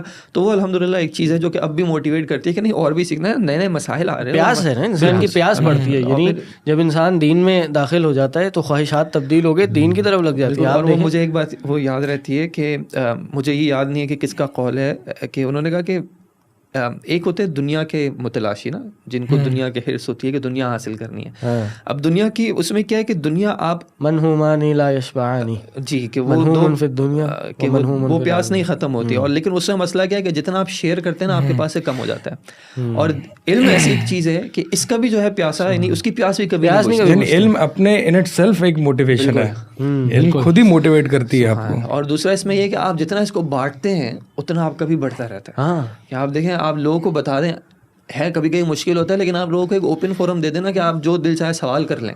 آپ وہ واٹس ایپ پہ, اب کیا سوال آتا ہے آپ کیوریوسٹی میں تلاش کرتے ہیں, تو آپ کو جواب ملتے ہیں, پھر آپ کو ایک سکون ہوتا ہے کہ الحمدللہ آپ کا جہل ہوتا ہے. یہی طریقہ ہے, اس طریقے سے ہی آپ کا علم آگے بڑھے گا. ہمارے ایک عالم دین ہیں, انہوں نے ایک کتاب لکھی فتاوے کی, اور اس کے شروع میں انہوں نے لکھا کہ یہ فتاوے میرا لکھنے کا مقصد نہیں تھا میرا, میں مسجد کا امام تھا اور لوگ آگے مجھ سے سوالات کرتے تھے. میری عادت تھی کہ میں بغیر پڑھے سوالوں کے جوابات نہیں دیا کرتا تھا, تاکہ میں اپنا ایک فائدہ حاصل کروں. یہ نہیں کہ جو سنا ہوا ہے 10 سال پہلے وہ جواب دے دیا, جان چھوڑ گئی. تو کہہ رہے میں گھر پہ آتا تھا, کتابیں کھولتا تھا, اس مسئلے کو پڑھتا تھا. اب جب میں نے مسئلہ پڑھ لیا 4-5 کتابوں سے, تو میں ان کے پوائنٹس کو نوٹ بھی کر لیتا تھا کہ یار میرے آئندہ بھی میرے کام آئے. تو کہتے ہیں اس طرح سے نا وہ کافی ساری کاپیاں میری بھر گئی. تو میرے محبین اور آس پاس کے لوگوں نے کہا کہ یہ شیخ آپ کا جو جمع ہو شدہ چیزیں ہیں یہ لوگوں کے لیے نشر کر دیں. تو کہتے ہیں میرا خیال ہے واقعی ایسا کسی کو فائدہ ہو جائے میری اس ریسرچ سے. اس طرح سے انہوں نے کتاب لکھ دی پوری. یہ اسی بات سے مجھے قاری خلیل الرحمن جاوید صاحب کا واقعہ یاد آیا, انہوں نے خود بتایا تھا. تو یہ آپ جانتے ہوں گے ٹی وی پہ آ کے ہر اینگل کے سوال ان پہ آتے ہیں اور اس طرح یہ جواب بھی دیتے ہیں, پھر ایک مختلف ایک ذرا بحث مباحثہ بھی ہو جاتا ہے تو اس کے بھی دلائل دینے پڑتے ہیں. تو انہوں نے مجھے بتایا کہ میں نے ایک عرصہ ایک فلاں مسجد میں جمعہ پڑھایا ہے, تو وہاں جمعے کے بعد لوگ آ کے مجھ سے سوال کرتے تھے, تو وہ 8-10 سال میری ٹریننگ ہو گئی وہاں پر. ہر سوچ کا بندہ آتا تھا, حدیث کا انکار کرنے والا آ رہا ہے, کوئی شیعہ آ رہا ہے, کوئی دوسرا عقیدہ رکھنے والا آ رہا ہے, وہ آ کے مجھ سے سوالات کر رہا ہے. تو پریکٹس ہو گئی. اب میں الحمدللہ میں اب شیخ یہاں کی جرنیز تو ہو گئی. اب آتے ہیں میری اسٹوری کوئی بہت اتنی لمبی نہیں ہے, بہت مختصر سی ہے. اور پہلے تو یہ تھا کہ دین کو تھوڑا سیریس لینا شروع کیا, اور وہ کب لیا کہ جب دوستوں کے ساتھ بیٹھ کے اعتکاف میں بیٹھ گئے تو کچھ سمجھ آنا شروع ہوئی کہ نہیں یار یہ بھی دین ہے. تو جب پڑھنا شروع ہوئے تو ہمارے کچھ دوست تھے, اور پھر رمضان میں ہی ہم نمازی ہوا کرتے تھے. تو ایک دفعہ ایک مسجد میں گئے دوستوں کے ساتھ, تو ہوا یہ کہ ہمارے ساتھ باقی دوست بھی بیٹھے ہوئے تھے, تراویح ہو رہی تھی سامنے, ہم پیچھے سیڑھی پہ بیٹھے ہوئے تھے, گپے لگا رہے تھے. تو ہمارے ایک دوست امام صاحب نے اللہ اکبر کہی, رکوع میں گئے, تو ہمارے ساتھ ایک دوست ہے, انہوں نے یہاں سے دوڑ لگائی اور وہ بھی دوڑتے دوڑتے ہی نا رکوع میں داخل ہو گئے. ہم یہاں بیٹھ کے تراویح نہیں پڑھ رہے, ہم یہ منظر دیکھ رہے ہیں کہ بھائی یہ کیا ہو رہا ہے. تو نماز پڑھ کے آئے, میں ان سے کہا کہ بھائی یہ آپ نے کیا کرا ہے, صحیح نماز پڑھنی ہے تو بھائی صحیح سے پڑھو, یہ کیا ہو رہا ہے کہ یہاں سے دوڑے اور رکوع میں شامل ہو گئے. نہیں نہیں بھائی, رکعت ہو جاتی ہے, نماز ہو جاتی ہے, آپ رکوع میں بھی شامل ہو, رکعت ہو جاتی ہے. ہمارا تھوڑا بیک گراؤنڈ تھا تھوڑا سا حدیثوں والا اور کتاب و سنت والا. نہیں کہا نہیں بھائی ایسے رکعت نہیں ہوتی, سورہ فاتحہ پڑھنی ہوتی ہے آپ نے, سورہ فاتحہ کے بغیر رکعت نہیں ہوتی. میں کہ نہیں سورہ فاتحہ کے بغیر بھی ہو جاتی ہے. اب وہاں پہ نا ایک وہ آپ کو پتہ ہے وہ ایک بحث شروع ہو گئی. اتفاق سے تھوڑی دیر بعد مسجد کے جو مؤذن تھے نا وہ بھی اٹھ کے آ گئے. صحیح. انہوں نے کہا یار ان سے پوچھتے ہیں. تو ان کی داڑھی لمبی ہے, ہاں یہ مؤذن صاحب ہے, ان سے پوچھتے ہیں. دیکھیے جی مؤذن صاحب یہ بتائیں کہ کیا نماز سورہ فاتحہ کے بغیر ہو جاتی ہے؟ ہاں بالکل ہو جاتی ہے, سورہ فاتحہ کوئی ضروری نہیں ہے پڑھنی. اچھا یہیں ہمارے ایک پیچھے دوست تھے, وہ تازہ جامع بکر جانا شروع ہوئے تھے, تو وہ تھوڑا سیریسلی دین پڑھنا شروع ہوئے تھے. تو انہوں نے کہا کہ کیسے نہیں ہوتی, کیسے ہو جاتی ہے بغیر سورہ فاتحہ کے نماز؟ میں کہ میں آپ کو بتا رہا ہوں, صحیح بخاری کی حدیث ہے لا صلاۃ لمن لم لا یقرأ بفاتحہ الکتاب, کہ بھائی نماز ہی نہیں ہوتی, نماز ہی نہیں ہے کہ جو فاتحہ نہ پڑھے. یہ کہ نہیں یہ حدیث نہیں ہے. انہوں نے کہا بھائی بخاری کی حدیث ہے, یعنی بخاری کی حدیث بھی ضعیف ہوتی ہے.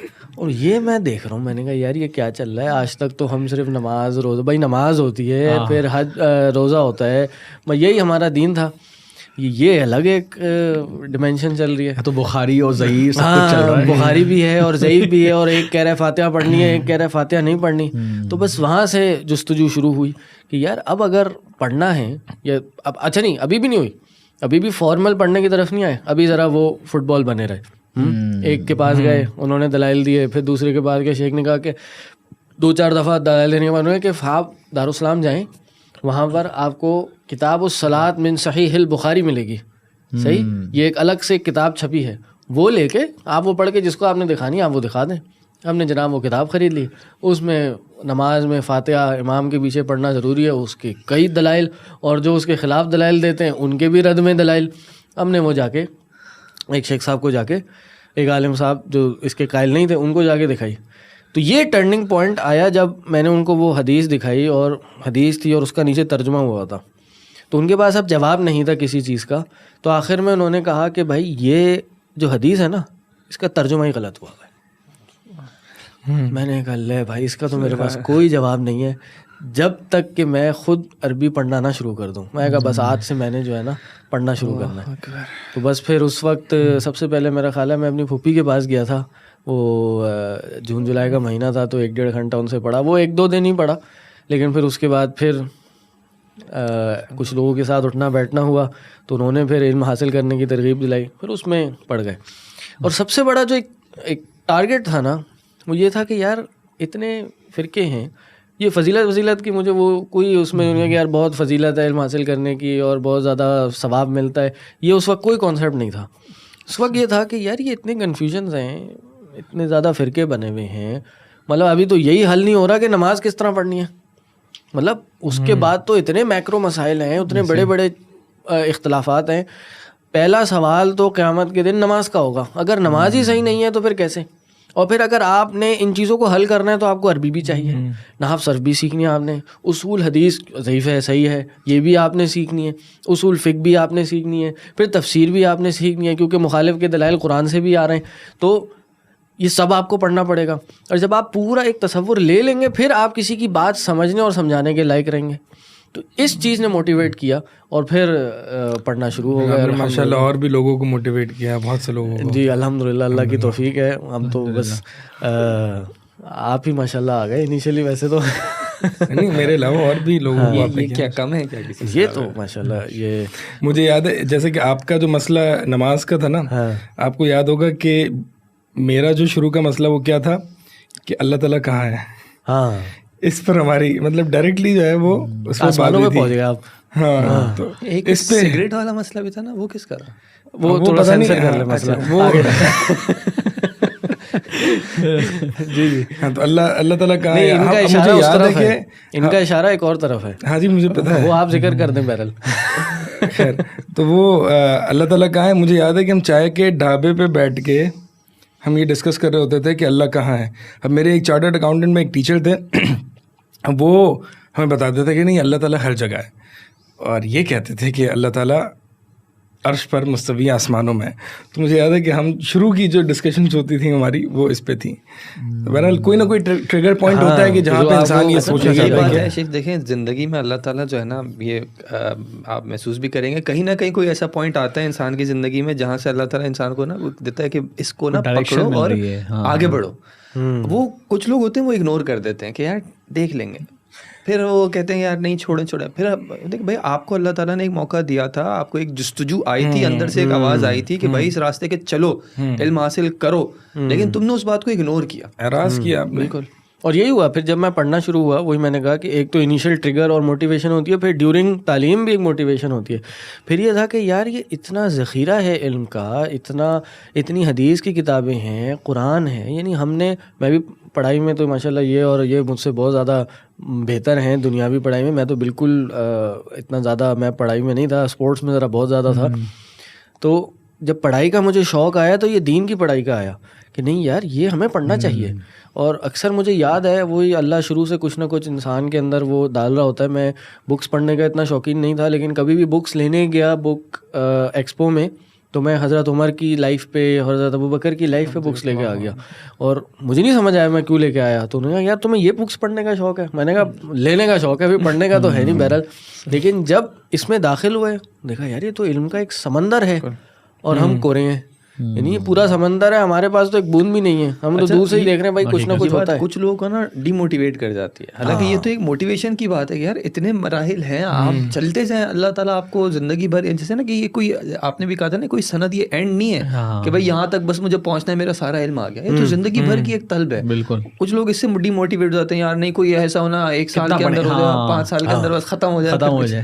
اور اس کے بعد ایک کنٹینیوس موٹیویشن یہی رہی کہ یار مجھے یہ بھی پڑھنا ہے, مجھے یہ بھی پتہ ہونا چاہیے, مجھے سیرت بھی پتہ ہونی چاہیے, مجھے تفسیر بھی مضبوطی کے ساتھ آنی چاہیے, مجھے حدیث کے کم از کم 6 کتابوں پہ عبور ہونا چاہیے, مجھے ائمہ کی کتابیں پڑھنی چاہیے, اصول فقہ پہ گرفت ہونی چاہیے. اصول حدیث میرا ایک بہت ایک بڑا شعبہ تھا. ابھی بات ہو رہی تھی آپ سے, میں نے شیخ سے ہی سب سے پہلے سعودیہ سے تدریب الراوی کی کتاب منگوائی تھی, اور میں شیخ عثمان سے پڑھتا تھا. تو ایک جستجو تھی کہ نہیں یار میں نے اصول حدیث پڑھ لی, اب میں محدثین کی باتیں پڑھوں, کس طرح گہرائی میں جا کے انہوں نے حدیثوں کو پرکھا, کیا اختلافات ہوئے, اور الحمدللہ بہت فائدہ ہوا. وہ بحثیں سننے کو اور پڑھنے کو ملی کہ جو آج تک ذہن نشین ہے.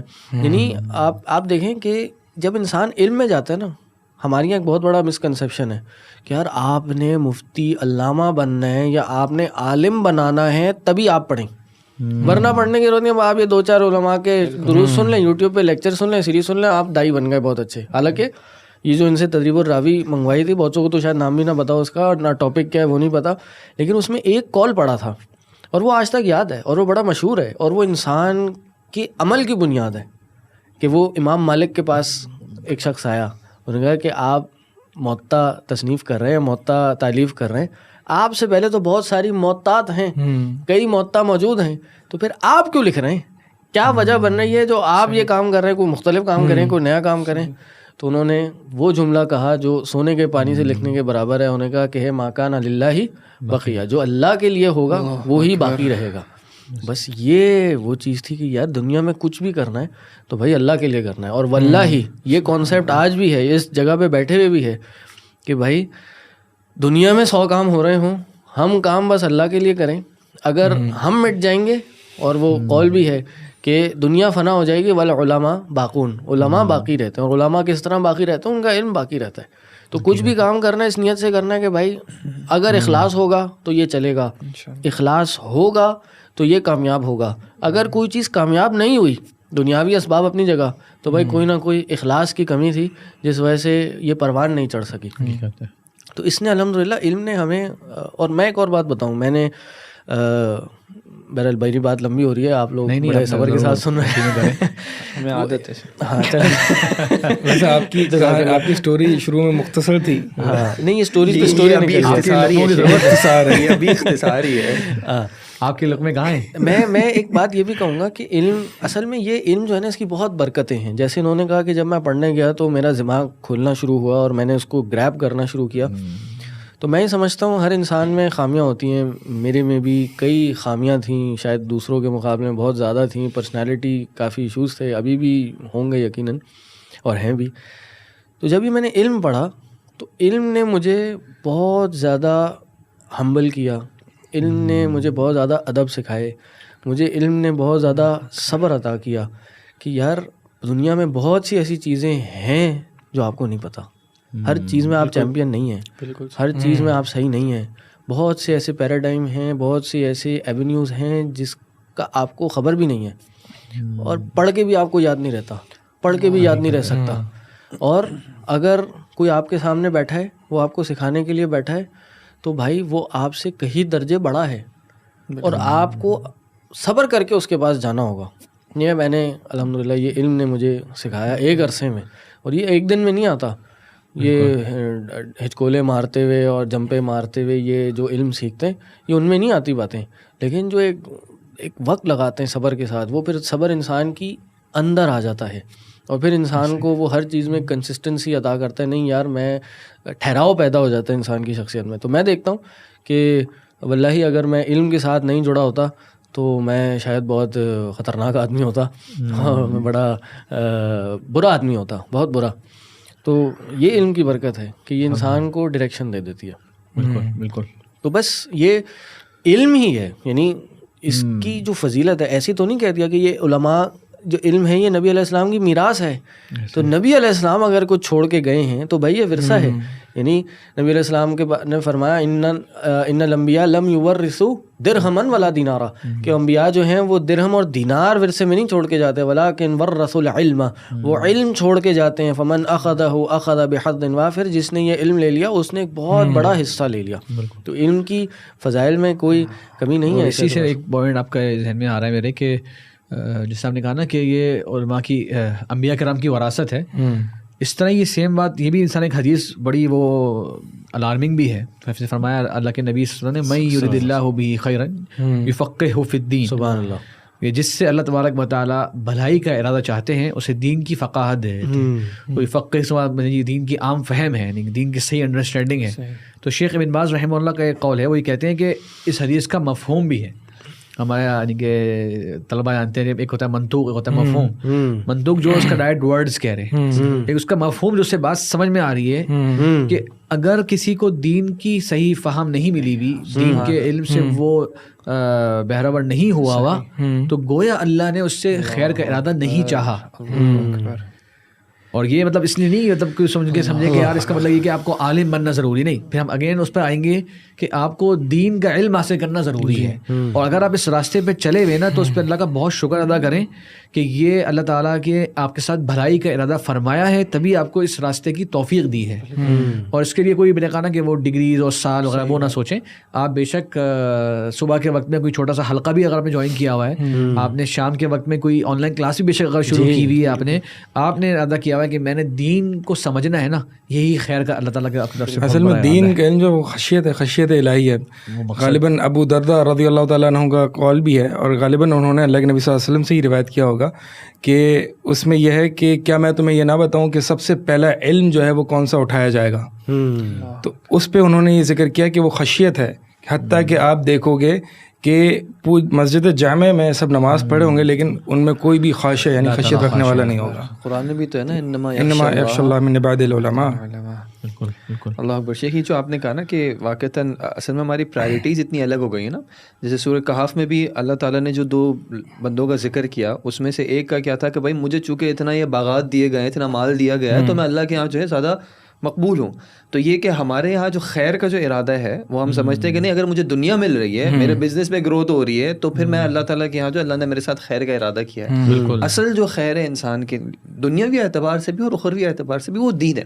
اگر آپ کو دین کی انڈرسٹینڈنگ ہے تو یہ اس سے بڑا خیر آپ کو نہیں مل سکتا دنیا میں. اور ایک مسلمان کے لیے خالی اللہ کے نبی سے زندگی ہی بھی 1 منٹ کے لیے اگر سوچ لے تو اس کو جواب مل جائے گا.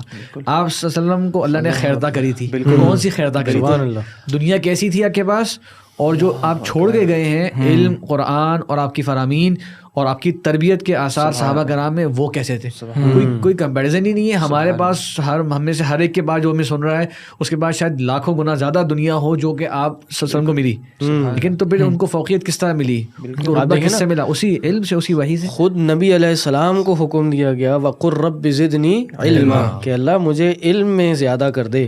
یعنی شاید ہی کوئی ایسی چیز کی زیادتی کا سوال کیا گیا ہو نبی علیہ السلام نے سوائے علم کے, کہ علم کی زیادتی کا سوال کیا. اور یہ اور دعاؤں میں بھی کہا کہ اللہم انی اسألک علما نافعا, اللہ میں تجھ سے نافع علم کا سوال کرتا ہوں. اور یہ رزق کے ساتھ کنڈیشن جو لگائی وہ طیب کی لگائی, وہ یہ نہیں لگائی کہ زیادہ مل جائے یا نافع بند ہو جائے, بلکہ علم نافع مل جائے. اور یہ بھی میں بتاؤں اس میں بات ایڈ کر دیں کہ علم والے کی نا ضرورت ہر زمانے میں رہتی ہے. میں کوئی ایک چیز بتاؤں گا, بڑی وہ مزاحیہ سی بات ہے. میرے ایک دوست ہیں, وہ مطلب ویسے باعمل ہے ماشاء اللہ, داڑھی ہے, لیکن علماء سے کچھ زیادہ سیکھا وغیرہ نہیں ہے, مطلب پڑھا نہیں ہے پراپر, ویسے علماء سے محبت کرنے والے ہیں.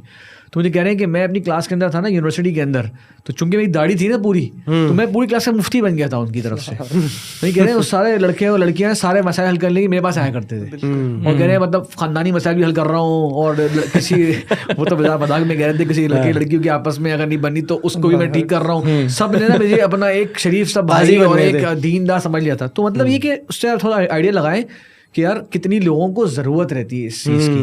اور میرے ایک بڑا اپنا واقعہ یاد آ رہا ہے کہ میں ایک کلاس میں نے ذکر بھی کیا اس کو. میں مدینہ جب ہوتا تھا وہاں پہ میں بقی میں دعوت کا ایک موقع ملا تھا, وہاں پہ مدینہ میں بقی قبرستان میں. ایک مرتبہ ایک صاحب آئے مصر سے, ان کی ایج ہوگی 65-70. تو وہ گفتگو میں نا بار بار کہہ رہے ہیں ون نبی, ان کی مصر کی عادت ہوتی ہے کہ اللہ کے نبی کی قسم کھا رہے ہیں نا, قسم ون نبی, ون نبی یہ ہوگا ون نبی. اب میں پہلے سنتا رہا, میں نے کہا یار ان کو کیا ہو گیا. ان کے ساتھ ایک اور صاحب بھی تھے, تو میں نے ان کو سمجھایا, میں نے چاچا جی اللہ کے رسول کی فرمان ہے من کان حالفا فلیحلف باللہ او لیصمت, اور بلکہ ہے من حلف بغیر اللہ فقد کفر او اشرک. دو حدیث میں نے بتایا کہ یہ دو حدیثیں ہیں, صحیح مسلم میں حدیثیں. شیخ یقین کریں وہ کافی دیر تک نا جیسے کہتے خاموشی سے مجھے دیکھتے رہے سے, کہہ رہے ہیں سب زندگی میں پہلی مرتبہ میں نے یہ حدیثیں سنی ہے. اللہ اکبر. انہوں نے مجھے یہ کہا, میں نے کہا پہلی مرتبہ, کہہ رہے زندگی میں پہلی مرتبہ. اور کہہ رہے میں مصر سے ہوں, وہاں پہ اتنے علماء ہیں, وہاں پہ اتنا کام ہے, میں نے حدیثیں نہیں سنی. خیر میں نے ان کو بتایا تو انہوں نے ماشاء اللہ بہت اچھے انداز سے تسلیم بھی کی بات, اور 5 منٹ تک کھڑے رہے, حتیٰ کہ جاتے ہوئے بھی انہوں نے ایک بات بولی, اس میں وہ دوبارہ ون نبی کا ورڈ بول گئے. تو میری زبان پہ چڑھ گیا, مسکرایا, میں بھی مسکرایا. میں نے کہا انشاءاللہ اب آئندہ آپ نے اس کی اصلاح کرنی ہے. انہوں نے کہا بالکل میں اصلاح کروں گا. تو پوائنٹ میں یہ کہنا چاہ رہا تھا کہ میں اور آپ اور جو بھی ہمیں سن رہے ہیں بھی یہ سوچیں کہ یار آپ کے ایک تو جب آپ علم حاصل کریں گے تو آپ اللہ کا قرب حاصل کریں گے, آپ دین فقاہت حاصل کریں گے, اللہ تعالیٰ آپ سے خیر چاہ رہے ہیں. دوسرا یہ کوئی ایسی چیز نہیں ہے جس کی لوگوں کو ضرورت نہیں ہے, اس کی لوگوں کو بہت زیادہ ضرورت ہے. اور امام احمد حنبل کا ایک قول ہے, ابن قیم نے ذکر کیا مدارج السالکین میں, بہت نفیس قول ہے. کہتے ہیں حاجت الناس الی العلم اکثر من حاجتہم الی الطعام والشراب. سبحان اللہ. لوگوں کی علم کی جو حاجت ہے نا وہ زیادہ ہے کھانے اور پینے سے. بالکل. پھر وہ مثال بھی دیتے ہیں کہ تمہیں کھانے اور پینے کی ضرورت پڑتی ہے 24 گھنٹے میں 2 مرتبہ, جبکہ علم کی اور اللہ تعالیٰ ہم سے کیا تقاضا کر رہا ہے صبح سے لے کے رات تک میں, اس میں معاملات بھی آتے ہیں, حلال و حرام بھی آتے ہیں, حقوق بھی آتے ہیں, آپ کا لوگوں سے میل جول بھی آتا ہے, اس کے اندر نمازیں بھی آتی ہیں, کھانا پینا بھی اس کے اندر بھی اسلام کی تعلیمات ہے. تو تب بھی دین آپ کو گائیڈ کر رہا ہے کہ آپ نے کیا بولنا ہے, کھانے پینے میں کیا حلال. تو اس کی نیڈ جو ہے نا کہ علم کی رہنمائی مل جائے ہمیں, وہ کھانے پینے سے زیادہ ہے. تو یہ ہر ایک کے لیے ہے نا, وہ حاجت الناس ہی کہا, انہوں نے نہیں کہا کہ خاص علماء کے لیے یہ کہا جا رہا ہو.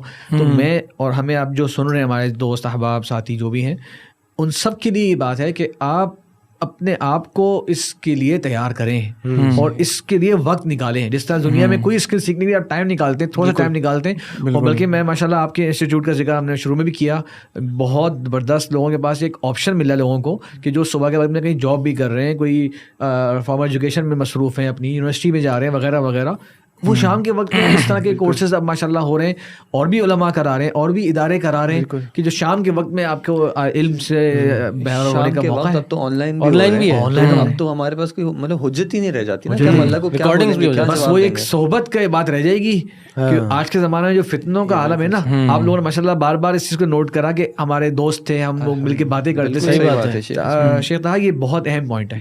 جنہیں یہ چیزیں نہیں ملی ہوتی نا ان کے لڑکنے کے چانسز ہی بڑھتے آتے رہتے ہیں. اور ایسا ہوتا ہے صحبت کہ حتیٰ کہ دین پہ آنے کے بعد اگر وہ اپنی کمپنی نہیں بدلتے نا تو یہ ایسا ہوتا ہے کہ وہ واپس پھر جو ہے وہ موبائلز آنے کے بعد کمپنی کی ضرورت لوگ محسوس کم کرنا شروع ہو گئے. موبائل لگتا ہے بھائی کمپنی یہیں سر ہے. نہیں بھائی, آپ کو اپنے آس پاس پھر بھی نیک اچھے طلبہ یا نیک اچھے مسلمانوں کی ضرورت پڑے گی. اور خاص طور میں یہاں میں ریکمنڈ ضرور کروں گا کہ اپنے دائرے کے اندر جو علماء ہیں, جو اس فیلڈ میں کئی سال گزار چکے ہیں, جو سینئر علماء ہیں, ان کے ساتھ ضرور رابطہ قائم کریے. اور بہت اہم بات آپ نے ذکر کی تھی کہ آپ کو ان کے مزاج کے مطابق ہونا پڑے گا. نرم ٹھنڈا میٹھا مجھے یہ پسند ہے تو سب ایسے ہی بولیں گے تو ایسا ہوں گا. نہیں, سلف صالحین کے کچھ کے ہزار شیوخ ہوتے تھے. کیا ہزار شیوخ ایک مزاج کے ہوتے تھے؟ کچھ شیوخ کے بارے میں آتا ہے وہ گھر میں لوگ آتے تھے وہ گھر سے بھگا دیا کرتے تھے, باہر کھڑا کرتے تھے. سخت چیزیں بھی ملتی ہیں وہ ہمیں بھی بیان کریں گے, لوگوں کو یقین بھی نہیں آئے گا. لیکن پوائنٹ کیا ہے کہ وہ جو امام تھے نا انہوں نے اس شیخ سے حدیث لی اور ہم تک وہ حدیث پہنچائی اور آج ہم اس حدیث کی برکت محسوس کر رہے ہیں. اصل میں وہی بات ہے نا اہمیت کی نا. اگر دیکھیں دنیا میں ہم جاتے ہیں یونیورسٹی میں پڑھنے جاتے ہیں, ہر استاد ہمیں ہمارے مزاج کا تو نہیں ملتا, لیکن ہم پڑھتے ہیں کہ ہم کہتے ہیں ہماری ضرورت ہے, ڈگری لینی ہے. ڈاکٹر کے پاس جاتے ہیں, کچھ ڈاکٹر آپ نے سنا ہوگا وہ لفٹ ہی نہیں کراتے, حالانکہ کمپلین بھی کرتے ہیں لوگ کہ یار ان کے پاس جو ہے نا وہ ایسے ہی جھاڑ دیتے ہیں, لیکن جانا انہیں کے پاس ہے, سولوشن انہیں کے پاس کرتے ہیں. تو بھائی دین بھی جو ہے وہ دین ہماری ضرورت ہے. اللہ تعالیٰ کسی کے ذریعے اگر ہمیں پہنچوا رہا ہے. اور یہ جو بات ہم کر رہے ہیں کہ علم کی اہمیت کے اعتبار سے, ہم فتنوں کی بات کر رہے تھے کہ فتنوں کا زمانہ. ہم دیکھتے ہیں کہ جو حدیث ہے مشہور کہ ایک شخص جو ہے اس نے 99 قتل کیے تھے, اور پھر وہ اس کی رہنمائی کی گئی ایک ایسا شخص جو کہ راہب تھا, عبادت کرنے والا بہت ہے لیکن علم نہیں تھا. تو اس نے اس کو کیا بولا, نہیں اتنے قتل کرنے کے بعد کچھ نہیں ہو سکتا تمہارا, تو اس نے اس کا بھی قتل کر دیا. پھر اس کی جو ہے اس کی رہنمائی کی گئی ایک عالم کی طرف کہ جس کو علم تھا. اس نے اس کی صحیح رہنمائی کی کہ بھائی تمہاری توبہ قبول ہو سکتی ہے, کوئی ایسا گناہ نہیں ہے, تم توبہ کرو, بس یہ کہ اپنی بستی کو, اس انوائرمنٹ میں جو تم رہ رہے ہو اس کو تم چھوڑ کے نیک لوگوں کی طرف چلے جاؤ. یہ کہ لوگ جو ہے وہ ظاہری طور پہ اگر کسی کی عبادات دیکھتے ہیں, یار دیکھو یہ تو اتنی عبادات کر رہے ہیں, صرف عبادات کی بات نہیں ہوتی. ظاہری طور پہ ہو سکتا ہے کسی کے معاملات ہمیں بہت اچھے لگ رہے ہوں. ہم سلمان فارسی کا معاملہ مشہور ہے کہ وہ ان کو مختلف جو لوگوں کے پاس تو یہ کہ علم جو ہے نا وہ ان معاملات میں رہنمائی جو ہے وہ علم کے ذریعے آتی ہے. آپ دیکھیں نا جتنے بھی مسائل ہم نے ذکر کیے, پھر شیخ حنین اپنی بات کریں, جتنے بھی مسائل ہم نے شروع میں ذکر کیے ان سب کا کوئی اور سولوشن نہیں ہے, وہ یہ علم ہے. یعنی آپ فیملی ایشوز دیکھ لیں, رسپانسبلٹیز دیکھیں, بزنس حلال حرام کے مسائل دیکھ لیں, فرقے واریت جماعت, اور یہ دل کا سکون ہے. ہر چیز کا سولوشن جو ہے نا وہ علم ہے. تبھی نبی علیہ السلام کو قرآن دیا گیا, اور نبی علیہ السلام نے کہا انما بعثت معلما, کہ مجھے معلم بنا کے بھیجا گیا ہے.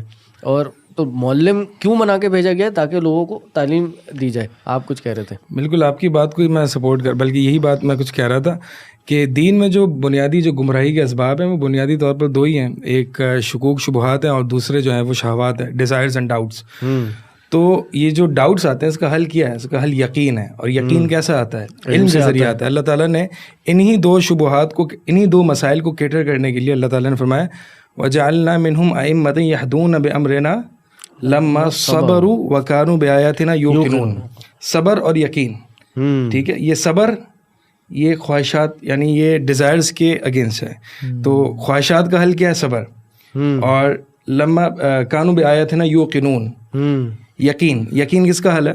ڈاؤٹس کا ہے. اور وہ جو ہے یقین جو آتا ہے وہ علم سے آتا ہے. تو علم جو ہے وہ وہی ہے کہ ہر جتنے بھی فتنے ہیں, جتنے بھی شکوک شبہات ہیں, ان سب کا حل جو ہے وہ دیکھیں نا. شیخ حضرت ابو درداء رحمہ اللہ رضی اللہ عنہ, ان کا کیا فرمان ہے, اور بڑا آئی اوپننگ ان کا یہ قول ہے کہ انسان اس پہ عمل نہیں کرے گا تو واقعی اس خسارے میں ہے. وہ انہوں نے کہا کہ کن عالمن, یا تو اے شخص عالم بن جاؤ, او متعلمن. چلو عالم نہیں بن سکتے, لوگوں کو فتوے دینے والے, لوگوں کی رہنمائی کرنے والے نہیں بن سکتے, متعلم بن جاؤ, دین کے ایک ریگولر پرماننٹ اسٹوڈنٹ بن جاؤ, سیکھتے رہو, حلقات میں دروس میں جانے والے, آن لائن کچھ نہ کچھ لیکچر سننے والے بن جاؤ. کہا اگر یہ بھی نہیں بن سکتے مستمعن, سننے والے بن جاؤ, کہ صرف کبھی کبھار ایک اپنے آپ کو علماء کی محفلوں میں لے جایا کرو اور ان کی باتیں سنا کرو, علماء کا کلام سنا کرو. اگر یہ بھی نہیں کر سکتے تو کن محبن لہم, یہ پیچھے جتنے لوگ گزرے ہیں ان سے محبت کرنے والے بن جاؤ. یعنی یہ چار چیزیں ہیں, اس کے علاوہ کوئی آپشن نہیں ہے. کہا ولا تکن خامسن, پانچواں مت بننا. کیوں؟ اگر پانچواں تم کچھ بھی بن گئے فتح لکھ, تو تم ہلاک ہو جاؤ گے. اور آج ہم دیکھیں کہ عالم بھی نہیں بننا ہے, متعلم مستمع بھی نہیں بننا، اور محبن لہم کیا مبغضن لہم بن جاتے ہیں کہ ان کے خلاف باتیں کرنے والے بن جاتے ہیں، ان کو تانا دینے والے بن جاتے ہیں کہ یہ علماء تو ایسے اور یہ ویسے، انہوں نے اپنے مدرسے بنائے ہوئے، اپنی چار دیواری بنا کے بیٹھے ہوئے، ہر اپنے مولوی نے اپنی ڈیری کی مسجد بنائی ہوئی ہے، کاروبار بنائے ہوئے ان مدرسے سسٹم کو. آپ دیکھیں کہ ابو درداء نے کہا کہ 5ویں چیز جو ہے وہ نہ ہونا، تم ہلاک ہو جاؤ گے. حقیقت ہے. اور آج کے زمانے میں لوگ محسوس کرتے ہیں، میں نے کہا نا پرابلمز وہی ہیں. ڈاکٹرز آپ جائیں اگر، بلکہ آپ شیخ عدیل زیادہ بہتر بتا سکتے ہیں، یعنی سائیکالوجی کے پرابلمز جو ہیں، سائیکیٹرسٹ وغیرہ کے پاس جانا، یہ اتنا بڑھ گیا اس زمانے میں جو پہلے کبھی نہیں رہا. تو لوگ اطمینان کی تلاش میں ہمیشہ رہیں گے، اور علم جو ہے نا وہ آپ کو اس کی طرح رہنمائی کر رہا ہے. الا بذکر اللہ تطمئن القلوب. آگاہ ہو جاؤ، اچھی طرح سمجھ لو اس بات کو کہ اللہ کے ذکر میں ہی جو ہے وہ دلوں کا اطمینان ہے.